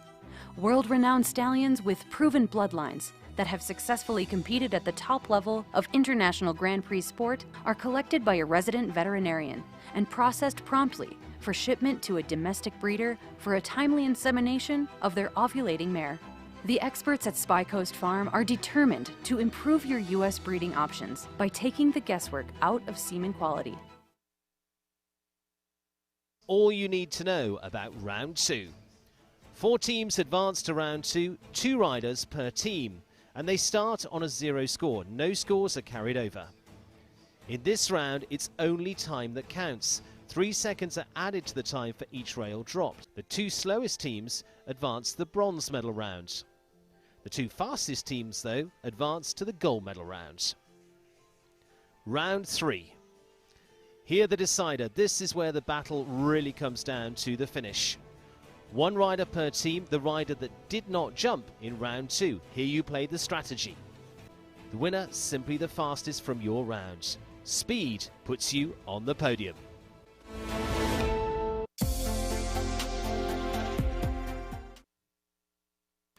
Well, let's remind you of what is coming up for round 2 here. As I say, 4 teams through. They go in reverse, or 2 riders for the teams that we just went through in that explainer there as well. So you'll see 2 riders for the team here. And again, it's about finding that right strategy, putting yourself in the right position, because the top 2 teams from here go then on to battle out for the gold and the silver. The teams in 3rd and 4th will fight out for the bronze as well. And alongside me, Tanner Korotkin. Tanner, where's your money going? You know, I have to go with the Spies. You know, that's my team anyway. That's who I ride with. So hopefully they can get it done. But, you know, we'll see. There's a lot of very fast, very good riders out here. How's the mood in the Spy camp? Very lighthearted. They're very ready to go, very confident, so we'll see if they can get it done. Absolutely. And so coming out for them, you've got Lacey Gilbertson and Margie Engel in this round. That saves Shane Sweetnam for the final round. Yeah, saving the veteran Irishman anyway to try to finish it off. And there for the Crusaders, we're going to see Nick De La Joya and Hunter Holloway into this round there, with Callie Schott saved for the final round. Team Logano, Vanessa Hood and Kent Farrington, Natalie Dean going to come out for the final round. And with the Roadrunners there, Alberto Misha and Kristen van der Veen going into round 2. They've quite a bit of speed put into this round to make sure you get into that top 2. Yeah, you know, you really have to ride it like a jump-off round anyway, and there's a lot of long gallops in this this course. So, you know, we'll see how it plays out. We'll see if leaving the jumps up really comes into a factor, but you know, it's not the easiest jump off, of course, anyway. Not the easiest, and we're going to take a look around that in just a moment's time, and we will see how they play out for it. So we've still just got moments away from starting off into our next round, and so let's take a look at the course. So this is what it looks like. Cabana Coast triple bar to start us off. So we go 1, and then we change things around. We're going to 8 and 9 after that. So triple bar gets them going across the centre of the arena to fence 8, coming back to the CP fence. It's going to be a very smart turn back to that one. Then on a little bit of a curve here, as we saw, to the Caladay fence at fence 9. Roll back here to fence 10, that one that became quite familiar in the first round as well from that point of view. And then it is from there down to the line of 10, 11, A and B, 2 parts of what was the triple combination in the previous round at this point. And then from there it is to 12, what was the last fence and course. And then we've added 14 and 15 this time around, so over the Ottawa Oxer. Back now to a new vertical on course that is the work play getaway fence at the next other of the sponsored fences on course, and 14 and 15 then over towards the hospitality as the last Oxer on track. So again, really using this massive grass arena here. Guilherme Jorge, our course designer, throughout, and I think he's given them plenty to think about here, Tanner. Yeah, no, definitely. I think it's a very good course anyway. I think you'll see a lot of riders from the CP to the Caladay trying to do 8 strides there. You know, you have to land and really try to get up to it. In the first round, we saw most do 9, but when I jumped individually anyway, we were thinking about the 8, but you really have to go for it. Absolutely, you're going to have to go for it. So we'll go in reverse order of those teams. Shadows lengthening a little bit out onto the grass as well. What did you make of round 1? Round 1, it was definitely proved to be pretty tough. You know, a lot of rails were falling. it was a very, very competitive round one. So excited for this round. Absolutely, looking forward to that. So, as I say, we're going reverse order of those teams. The top 2 teams will go on to then battle for the gold and the silver. The teams in 3rd and 4th will be battling for the bronze. Course there you've just seen. What are your thoughts on it? Yeah, so I think definitely 1 to 2. You have a nice triple bar to start, so you can really get the pace set. Gallop down over to CP, and like I said, I think a lot of riders will choose to do 8 strides to Caladay. And then you'll really have to try to turn as tight as possible there. Same striding there into the combination, then it's sort of a foot race down to 12, roll back to 14, and then a complete foot race down to the last octa there. So basically a lot of racing. Now we should explain as well in this round as well, Table C, it's 3 seconds added to the time. So it's very different from that first round. We've got rid of the scores, we're down to 0 again. We add 3 seconds if they have a fence down. You know, having done this competition, you can have a rail down and still get there as a winning time. Exactly. So ideally you want to choose to go in and be as fast as possible, as even if you drop one. If somebody was a little bit more conservative, you could end up pulling out ahead, but you never know. You never know. You certainly never know. And with a strong pairing to start us off for Team Logano as well. It is going to be there with Kent Farrington and Vanessa Hood. Teaming up for Team Logano, and a reminder, Roadrunners will see Alberto Michant, Kristen van der Veen. Then we'll go to Crusaders with Nick De La Joya and Hunter Holloway, and finally with Lacey Gilbertson and Margie Engel making up the final team there as well. So that is how it will play out. There you see Logano team. Then they will save Natalie Deem to the final round. Which do you prefer? Do you want to go round 2 or the final round and really roll your sleeves up on your own out there? It doesn't really matter too much. You know, I wouldn't mind going in the final round and all eyes on you racing from the jump off for gold or bronze, but you know, it doesn't matter too much. Well, all set for speed, and just making their way down now to get us into that second round. I'm going to see Vanessa Hood, I think, going first, Kent Farrington going second for the team. Just that final, just little discussion that went on there, and now I think all set to go into this second round. So, as I say, Vanessa Hood, Cascalretto, Kent Farrington, and Austria 2 take us into round 2. This could be where Logano could pull themselves back up. They just scraped in terms of getting into this second round, but this is where you play a different game, don't you? Yeah, exactly. It's a full reset now. You know, any rails they had might end up helping them out here. So now just go as fast as possible and hopefully make it through to the next. Absolutely. Turn the hat around and take a spin. Vanessa Hood is going to go first with Cascalretto, and went around for just the 4 faults in the first round. And this is where they can, again, be very efficient. A fast pairing together we've seen from several of the big shows so far, and again this year just getting right back into the top game for Vanessa. Then she's going to have Kent Farrington to back her up with Austria 2. Tanner, from your point of view, route wise, where can we save a little bit of time?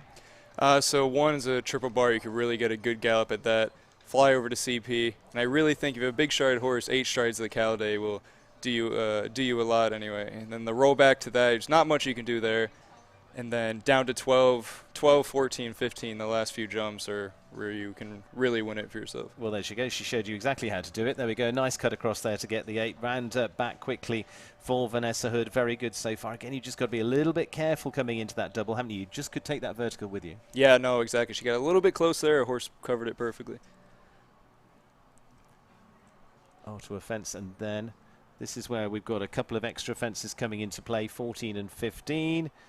And from the Brook Street fence, it is then to the last. This is going to be the last in this round and the next. It's a really good start for Vanessa Hood. And for her, Cascalretto. Yeah, very solid round to start it off. Yeah, so good round there for Vanessa Hood. And going to team up, I think, with Kent Farrington, I think, from that point of view. But we will see. Yes, there he is. And we've got her time confirmed at 45.99 for Vanessa Hood. So there we go, 45.99 for them. Kent Farrington, one of the fastest around with Austria too. I mean, she's laid it down there, but we could see another 3 or 4 seconds coming off this now, do you think? Yeah, she definitely laid it down, but, you know, this is a very, very fast horse. In my opinion, probably the fastest horse in the class. And, you know, if you want to see how this round needs to be ridden, I'd say this is a combination to watch. Absolutely. So Kent Farrington going to be backing up a good start there for Team Logano with Vanessa Hood. And I say Natalie Dean will be the rider to come into the next round for them.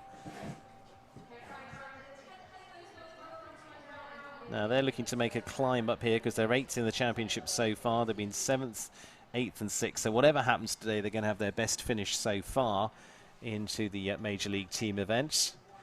But they'd like to have a number 1 against it if they can. Farrington then coming on the wind up to start us off. Oh, just already moves across that first base. Yeah, exactly. So fast off the ground.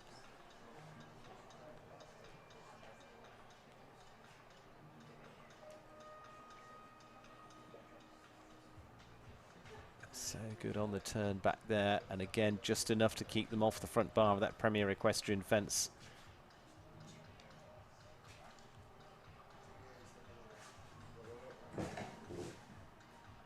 Just a lot of ground speed about this as well. Really absolutely brilliantly slices the Brook Street fence. This is going to come home, storming home, and very good there from Kent Farrington. 45.99 was the time from Vanessa Hood, Kent Farrington, and Austria 2. Actually, him and Vanessa were on a lot of the similar strides there. I just think Austria is so, just a bit quicker on her feet. So 42.73, final time of 88.72 there as the final time, 88.72 for Kent Farrington and Vanessa Hood teamed up together. That's going to take some catching. Yeah, no, they really put the pressure on. You know, that could completely change the way. You know, the other riders coming in, they know what they have to do, but they could crumble under the pressure. We'll see. How about your team, Spyco Spies? That's given them a lot to digest as well. Yeah, you know, hopefully they saw what they need to do and they'll go out there and execute. You know, they know how to do it. They've been here before. So. Well, then still the next team to come up for the Roadrunners will be Alberto Misha and Kristen van der Veen for the team.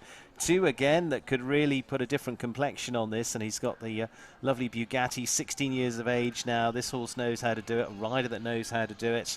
And Kristen van der Veen is always the lady for the pace, which will keep Alexis Sokolov for that final round with Kelsey at EBZ. This is a good matchup. Yeah, no, definitely. 2 very, very experienced, very fast riders. And, you know, they both know how to leave strides anyway. I'm sure you'll see a big gallop down to the Caladay and then a huge gallop down to the last Oxer. Abby Michan then and Bugatti to fire up then. Team for the Roadrunners, 6th in the championship so far. They've been actually trending in the right direction because they were 5th and 6th, now going into 4th place at the last stage as well. So they've just been making that little climb up again. Abby there good, but you saw how good Kent Farrington was across that. He was just slicing across that triple bar. Yeah, Kent didn't waste any time there from 1 to the CP. Anywhere, really. Yeah. Honestly, he was right on it. Gets off the corner, gets them going again. Abby immediately saying, whoa. Oh, because that's the problem. Yeah, he almost got him back a bit too much and maybe made a little bit too much room, then just dragged it off behind.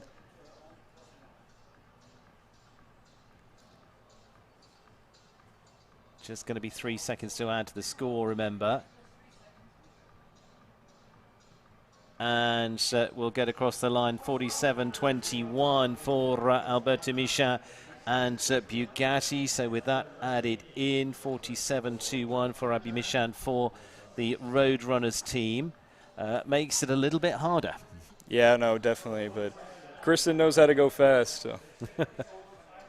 She certainly does. And for her, well, what do we got? 88. This is why my maths has to start coming into this. 47.21. 41.51 she's going to have to be faster than the Team Logano, which is going to be quite the ask. Yeah, definitely. I mean, you really have to go for it. Ken there. Farrington was around in 42.78 when I quick maths on there, so she's got to be in that same ballpark and a bit more. Yeah, it is possible. She definitely has to take a chance. I'd say you've got to get the 8 down there from the CP fence down to the Caladay. Yeah, and you can't really touch the reins after that. Just keep on going. I love that. Don't touch the reins. Just steer.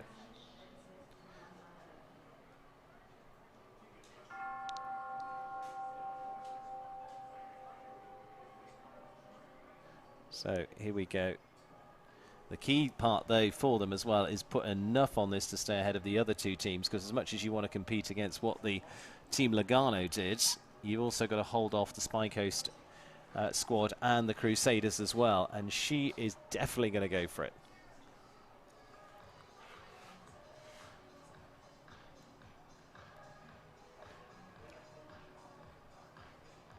Eight, there you go. Really nice. He spins the back end around. Again, like all of them, just taking a little care down to that double. Lands out of there in 23 to give us a little guide time as well. Kent was around in, what, 42, just over that. She is going full bore now, and that's what's going to cost her. 3 seconds to add. 41.67 she got there with. Yep. But is going to have the seconds to add there to 44.67. So she was very, very close to what she needed to do. Yeah, very, very fast. You know, she had a perfect shot at number 14, just maybe got a little bit too flat. You know, she took a chance there. And didn't work out today, but... Yeah, 91.88. So if we'd taken the 3 off that, she was going to be very, very close indeed. Yeah, it was. Yeah, still would have just edged it for Lugano. Yeah, it's too bad. Yeah. So Kristen van der Veen gives it a very, very brave attempt there from her. So 91.88 for the team, for the Roadrunners. Lugano home on 88.72. On to the Crusaders, and this time we're going to see Nick De La Gioia going first. Hunter Holloway teaming up with Eastern Jam, and then Callie Schott to go into the final round.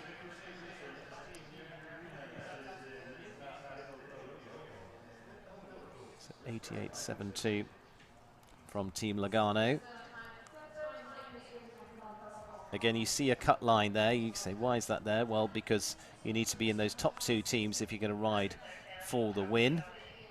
If you're on those bottom 2, the best you can do is the bronze medal, is the 3rd place.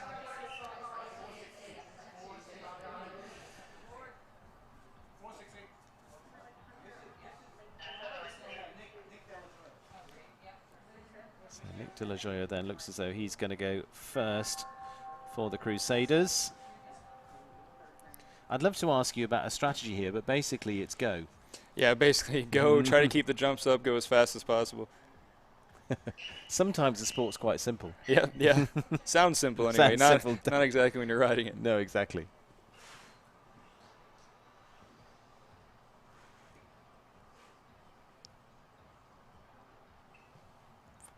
Gets a big jump there. That's probably going to mean a 9 down here.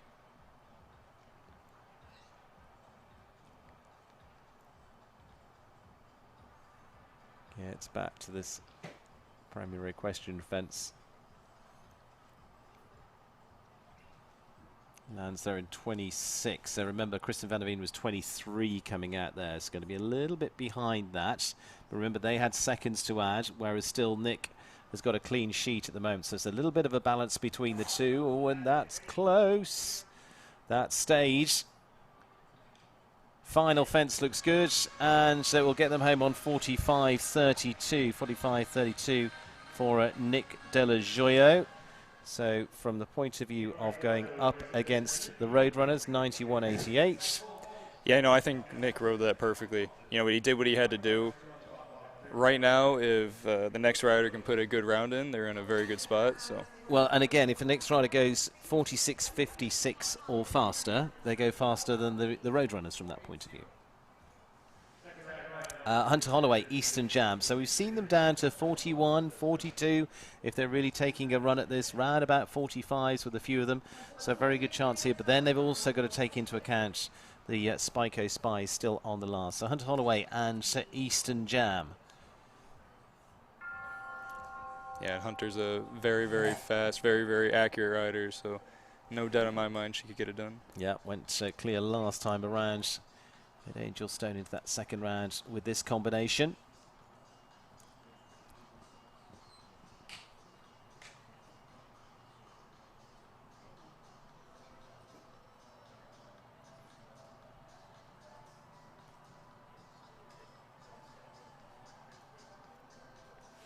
Again, could get in a sort of territory that could even get them in the lead. Needs to be just over the 43 mark, but with 3 seconds to add and holding here.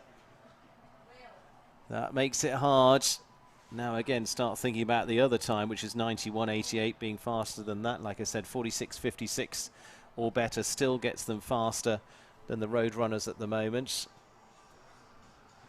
1 fence to go. I'm not sure she's going to get into either of those territories. So Crusaders maybe battling for bronze yet. We'll see. So 48.61 for Hunter and Eastern Jam this time around. So not going to be enough, I'm afraid. But very quickly it disappears for you there, Tanner. Yeah, no, it was too bad. You know, she came around the turn, really rode up to that Oxer there and just clipped it behind. But it's unfortunate. It was a great round. So 91.88. Still the time to beat to get in the top 2. 93.93. They put Crusaders in third. So whatever happens, they're going for bronze. Your team coming up, Spyco Spies. Lacey Gilbertson and Margie Engel teaming up for the 2 here. Lacey really efficient with the clears in Vancouver and in the second round in Traverse City as well. Margie double clear in Traverse City too. Again, around about, what are we talking? What have they got for time? So 91.88 in terms of the 2 teams. So that's divide that by 2 roughly. 45.94 is an average time of the 2. So that is achievable. Yeah, no, it's definitely very achievable. And you know, Lacey's won so many classes in this horse, and it's also a very naturally fast horse, and you know, has some air time, but not too much. But she knows what she needs to do. And 44.36 if we're going to go and try and beat the top time. It was an average there from that point of view. So that's a little bit of the maths. What we're going to get with is the sport. Lacey then going for the wind-up. Tanner, this just looks like a lot of fun to ride. Yeah, no, definitely. It's a very, very, very athletic horse. You know, Lacey's a great rider. It makes it look very, very easy. Force. Big jump over the CP fence now. Keep the balance up to the Caladay. Very well done so far.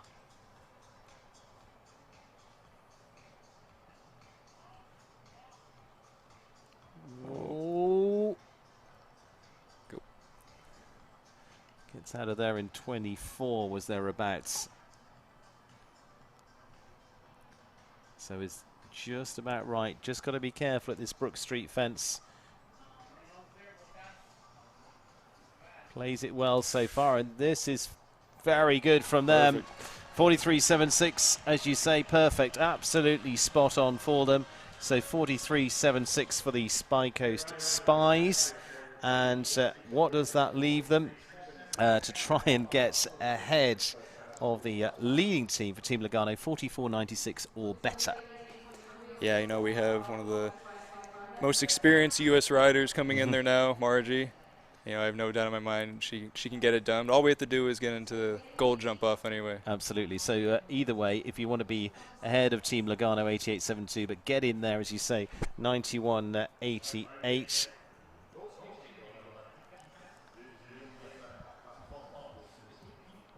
So already that time, 43.76 for Lacey Gilbertson.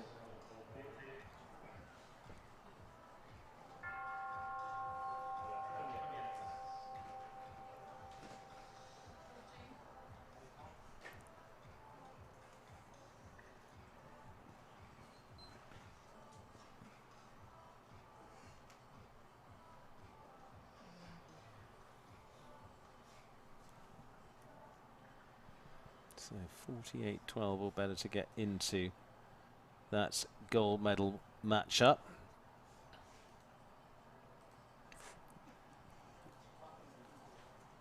Sharp intake of breath there.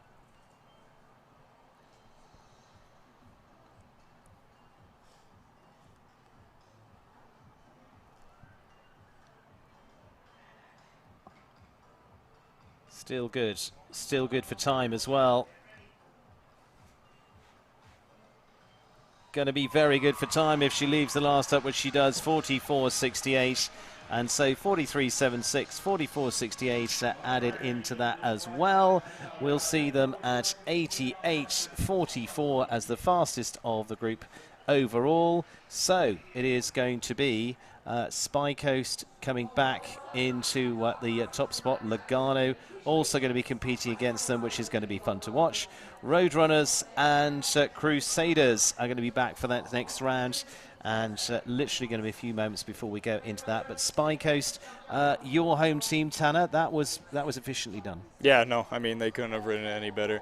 Put us in a good spot. Now we just have to hope the Irishman can bring it home. Going to put Shane Sweetnam in for the Spy Coast Spies. For Logano, we're going to see Natalie Dean teaming up, pairing up, going head-to-head against Shane Sweetnam. We're going to see for the Roadrunners, it is going to be then into that team for Alexis Sokolov, and then for the Crusaders, Callie Schott. So a couple of the younger riders to battle it out for the bronze medal, and Shane to get in there and go for it for the Spy Coast Spies. So good, a bit of experience in there. But Logano, some really good stuff in there from them, and of course we saw that fantastic round there from Kent Farrington once again, but really set up nicely by Vanessa Hood. Yeah, no, very. And then Kent went out there and laid down a foot-perfect round, and you know, it's gonna be fun to see. Natalie Dean's a very, very fast rider, and it's gonna be fun to see her in the jump off. Absolutely, and we saw Kristen van der Veen in that early round. Again, it's very difficult in deciding how your team strategy works here, isn't it? Because in this round, if you're not in that top two, it's no good having saved your fastest rider at the last. Yeah, no, exactly. Nick Delajoye there for the Crusaders, so they will be going into the first ones to come into that next round with Callie Schott and Teddy Zed up against Alexis Sokolov, and then we're going to see Shane Sweetnam up against Natalie Dean to decide this fourth stage of the Major League show jumping competition. So it is going to be a good matchup from those to come. Who will walk away with what, we will know in just a few moments' time. But super stuff from Margie there to see that one as well. And looks like we're almost set to go. Shane, can he do it? Can he bring it home? Oh, I mean, absolutely. He's been here. He's been here 100 times before, and all kinds of classes anyway. And he's got one of the best jumping horses in the class, in my opinion, anyway. You know, he knows how to go quick, that's for sure. He certainly does. So those are going to be the matchups. Spy Coast Spies against Logano into the run for first place. And those Crusaders and the Roadrunners are going for the bronze. Here we go into this final round then. And riding in for the Crusaders for this bronze medal, as you see, it's going to be Callie Schott up against Alexis Sokolov. And Callie Schott to go first for the Crusaders. This is where this one's a little bit different in this round as well, because again, you're not playing so much of the percentages and the numbers as you were in the previous one. You're just a straight match play as if they were doing it in golf as well. Yeah, straight up jump off class here. You know, Callie she's an incredible rider. She's been all around the world, and you know, she jumped off for their team last week and almost clinched it for them. But no, it'll be an interesting matchup here anyway. Yeah, Crusaders going to get some good points out of this. Once again, they're fourth in the championship at the moment. That second place finish just last week in Toronto. So Callie Schott then to set the standard for Alexis Sokolov to beat. That's literally as easy as it gets in this round. One against the other.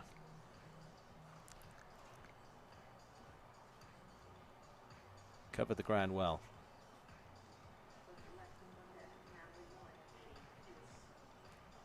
Oh.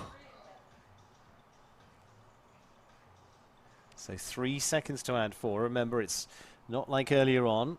It's 3 seconds to add, so not done and dusted yet.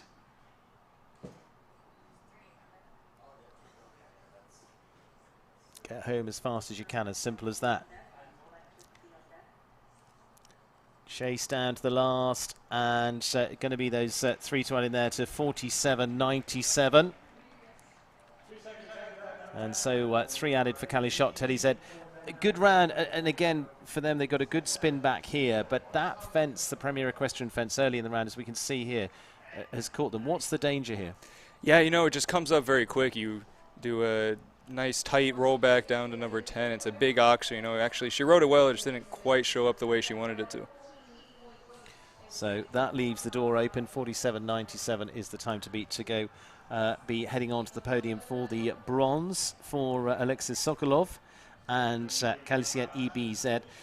Again, first time for her in here. There's going to be, she had a really nice first round, got a little bit of the nerves out the way there. There was time that she had into that round.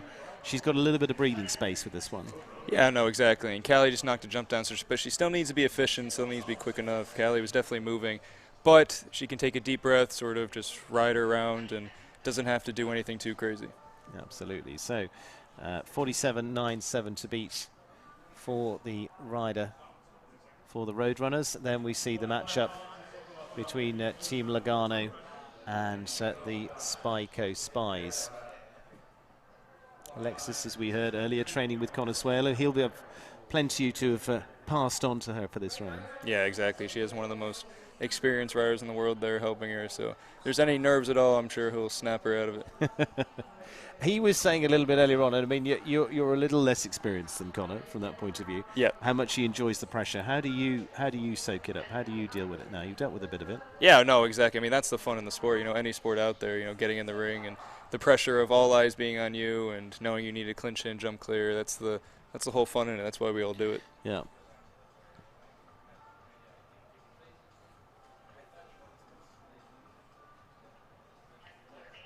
So Alexis Sokolov heading on in.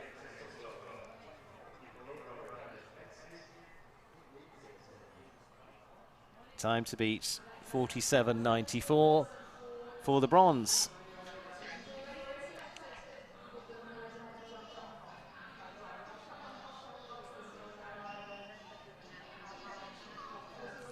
Like we said, she's got a little bit of breathing space here, but again, I mean, Callie's shot was a good round, just had a fence there, and suddenly that 3 seconds really puts you on the back foot. Yeah, she has a bit of breathing room. She still needs to keep moving, though. There's still a chance she can knock one down. She can't dilly-dally whatsoever.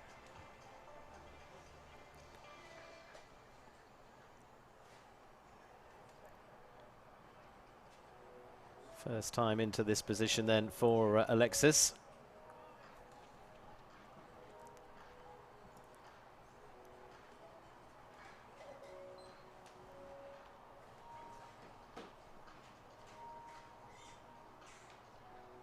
Channel the pressure.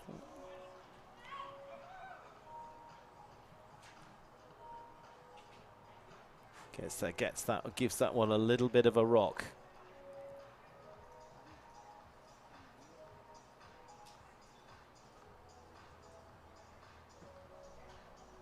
As long as she leaves them up time-wise, it's good. There's a lot of cheering and encouragement going from the sidelines now.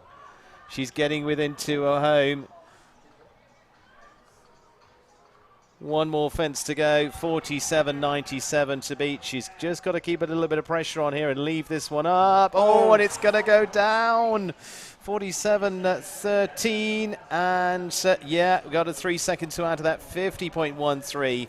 But first time into that big run down here for the matchup. What did you make of that, Tanner? Yeah, it's too bad. You know, that's the hard part about that long gallop down to the last jump. You know, it's quite a ways away, so where you think you might see it 7 strides out, you end up getting there just a hair too close, and it's unfortunate.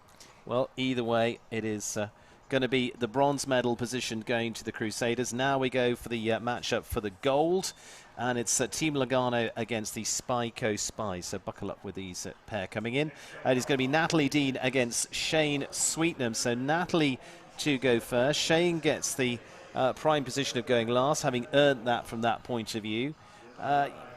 Again, very difficult to talk strategy here. You've got to see what Natalie does.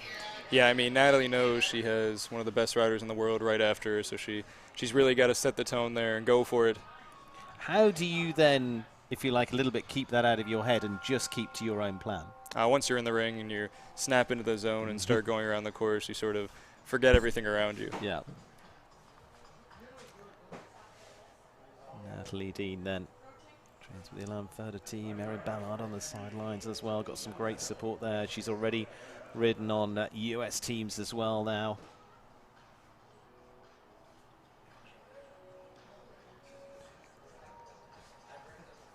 That was good. Keep this up, and this is definitely going to put Shane Sweetnam under pressure.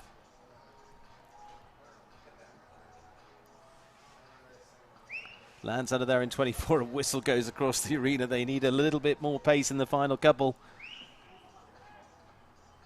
Last couple of fences, how much do they dare slice off this one? Kept it fairly efficient, but still needs to take a chance here. Go, go, go to the last. Going to get there at 43.83.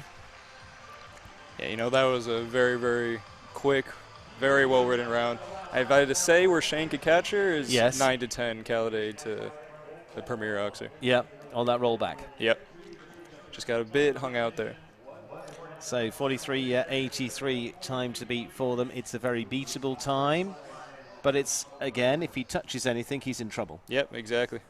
So Shane Sweetnam, Birdie Zoe, the last combination to go. Can he bring it home for the home team? We will see. As we know, this man's great ability, superb part of the teams last year. Just last week was on a winning team for Ireland in Dublin in the Nations Cup there. He can soak up pressure like a sponge.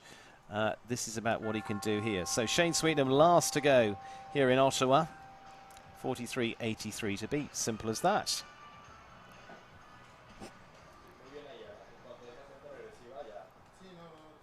So keep an eye on that rollback.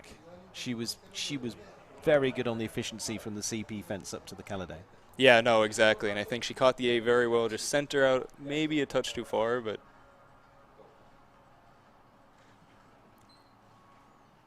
Sweetnam then to try and bring it home for the Spies.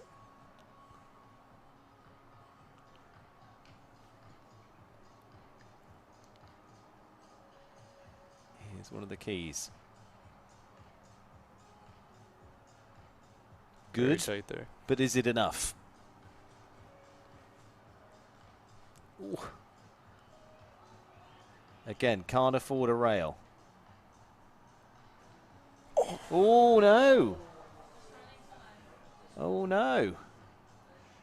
That is not what either was expecting at that point.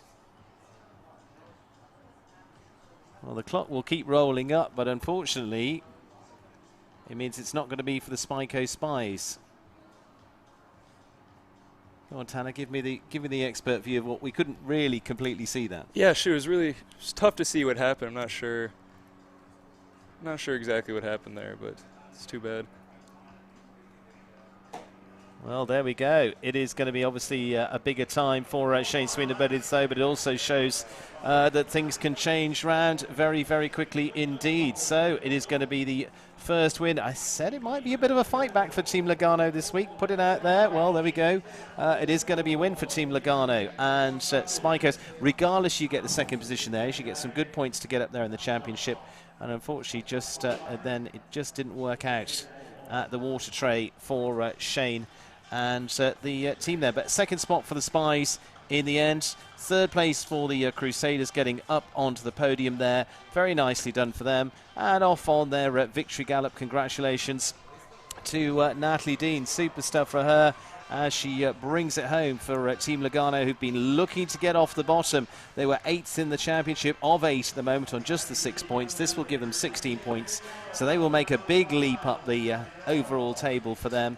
And, well, Team Lugano bring it home, but they did look so efficient today. I mean, yeah, they were all spot on. You know, those rails in the first round, I think, probably helped them out in the end once they were able to squeak through to the second. And from then on, their horses jumped perfect. They rode it perfect, and couldn't have been better than that. Absolutely. So we will just take a look at how that finally finished up. Team Lugano at the top. Spy Coast Spies, as I say, will get some good points there in second place there. 66.47 eventually the time. You would have to say, looking at the early part, of course, that potentially it was going to be faster there for Shane, but that's the unpredictability of it. Who knows? Yeah, exactly. Potentially, but that's show jumping. Yeah, anything can happen. Exactly. And then Crusaders into the bronze medal.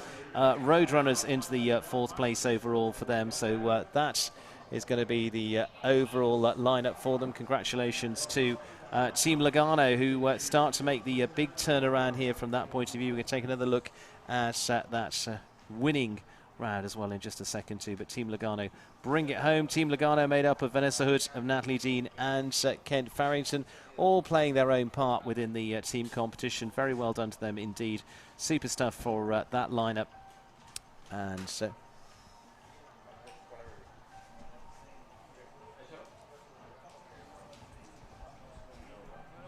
and here we go with the winning round for Natalie Dean. Tanner, talk me around this one. Yeah, so Natalie got a really good first jump from the start. She was very efficient over to the CP here. And when she landed from here, she was right on it to get the 8 strides done. Here's where maybe she got a little bit swung out wide, not that it mattered in the end, but still it set her up for a very good jump to this oxer.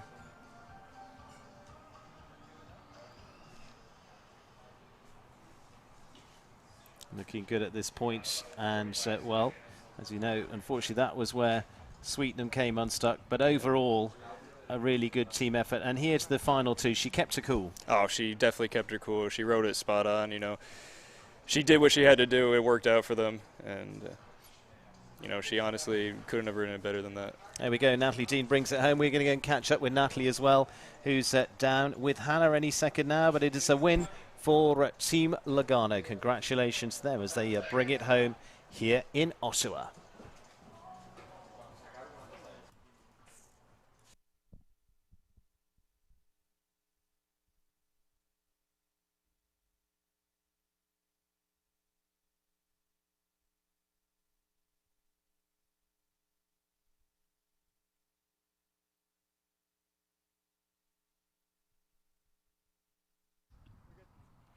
Natalie, wow, what a performance, sealing this first win for Team Logano. It's been a tricky season so far.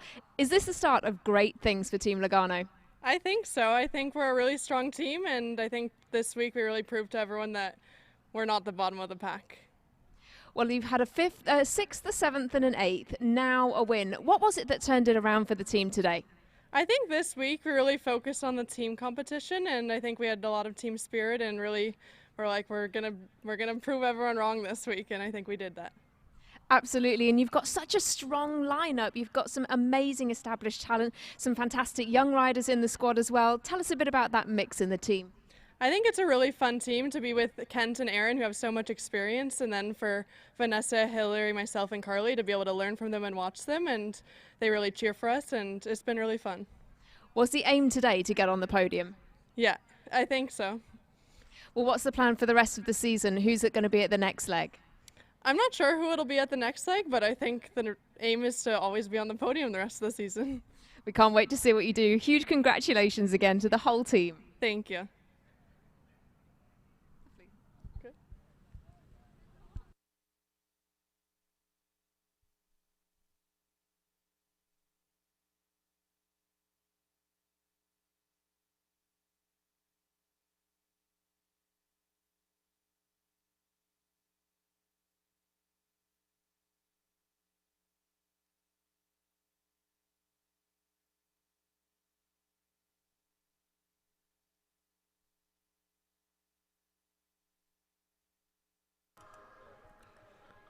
And heading out for the presentation of today's fourth leg of Major League Show Jumping. Congratulations to each of the teams coming out into reverse order.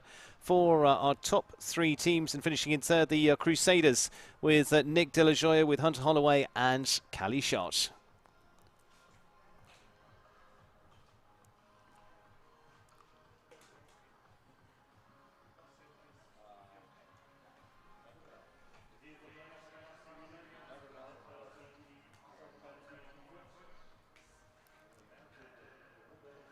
And the silver medal winning team getting ready to head on out. Congratulations to each of those. And a super run to finish in second. It'll climb them up the championship table. And the Spyco Spies finishing in the silver medal position.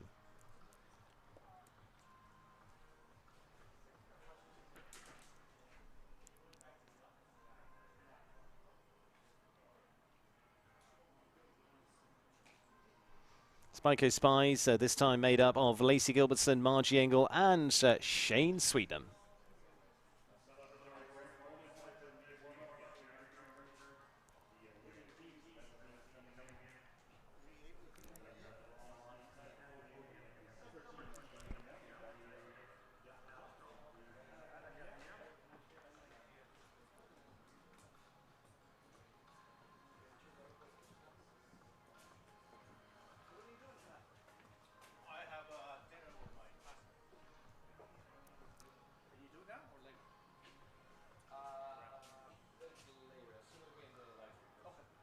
And also to welcome out the winning team. Congratulations to them and top three. And joining them, it is going to be our win for Team Lugano. It is going to be Vanessa Hood, Kent Farrington, and Natalie Dean, who's finished as the winning combination. Ken Farrington joining them on foot.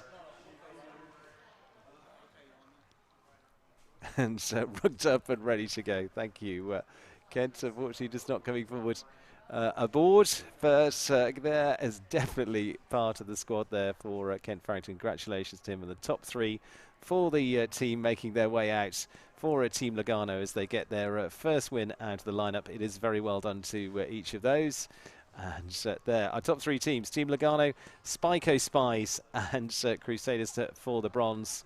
And heading up on some super horses as well. Vanessa Hood with Castelretto, Ken Farrington with Austria 2, and there we go, rugged up and ready to go. And Natalie Dean and Maestro Vika van den Ark will finish in the gold as the two ladies dismount and ready for that overall presentation. As we will be presented the awards and moving forward, Karen Sparks on behalf of the event, and joined by Cian White, joint founder of Major League Show Jumping, for our top three teams. In the bronze medal position,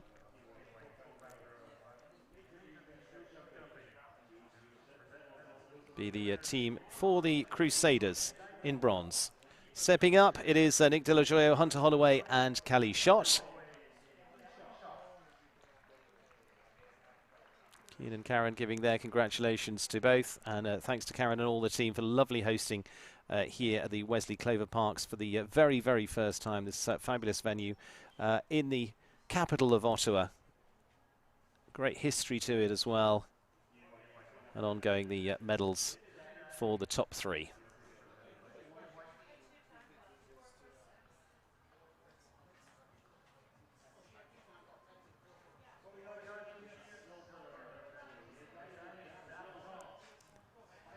And then to the team in silver.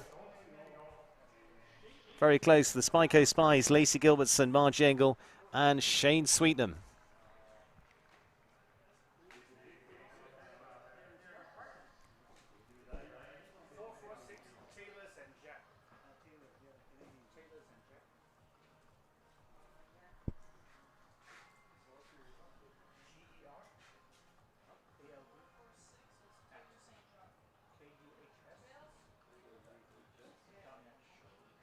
And for the gold medal, congratulations to Team Lugano this time around.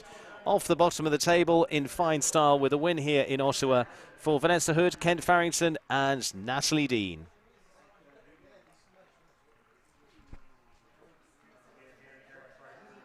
Karen Sparks presenting the flowers. President of the event here in Ottawa. There we go.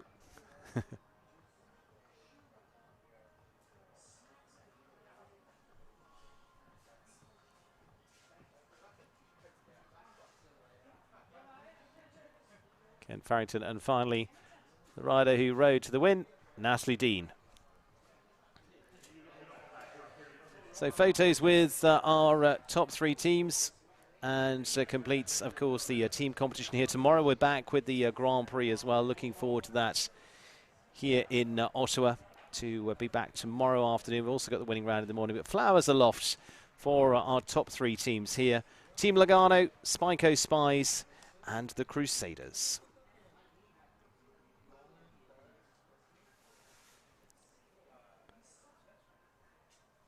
And we'll get ready to hand out a little bit of fizz.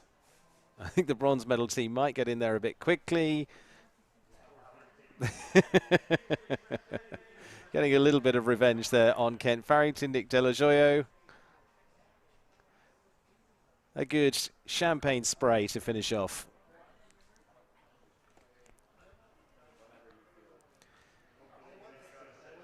Well done to the leading team. Right in the eyes.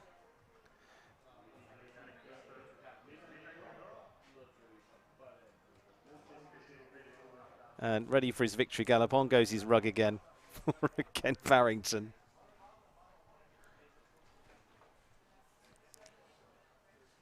And as they move off, it'll be victory gallop for the, well, 2 horses that'll ride around, and maybe a little bit of a gallop from Kent as well.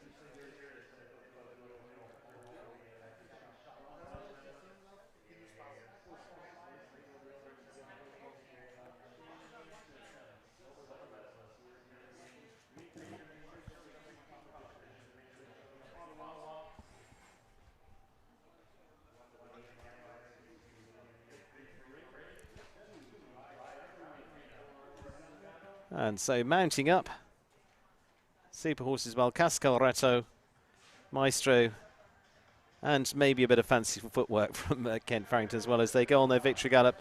It is congratulations to the winners here in the capital, here in Canada, the second stage of the last 2 weeks, third stage in Canada, in fact, having been in Vancouver, and of course in the last few stages at Angelstone, and then here in Ottawa as well, Wesley Clover Parks. 2 together of a team of 3, and Vanessa Hood and Natalie Dean sailing on round, and at full trot as well, Kent Farrington completing Team Logano to win here. We'll see how that shapes up the overall championship in just a moment as well.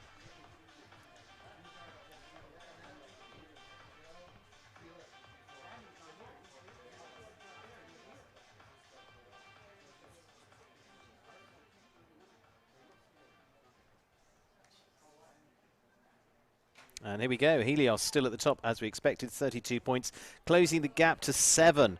And Spyco Spies into the second spot on 25, Eye Candy in the third on 19. It's all got a little bit closer there at the top few. Crusaders on 20, just 3 points back to the Roadrunners. Northern Lights on 14, Trailblazers on 13. And Logano, well, they got the 10 points, lifts them at 16, does keep them on the 8th place at the moment, I'm afraid, but it does make it a lot tighter there.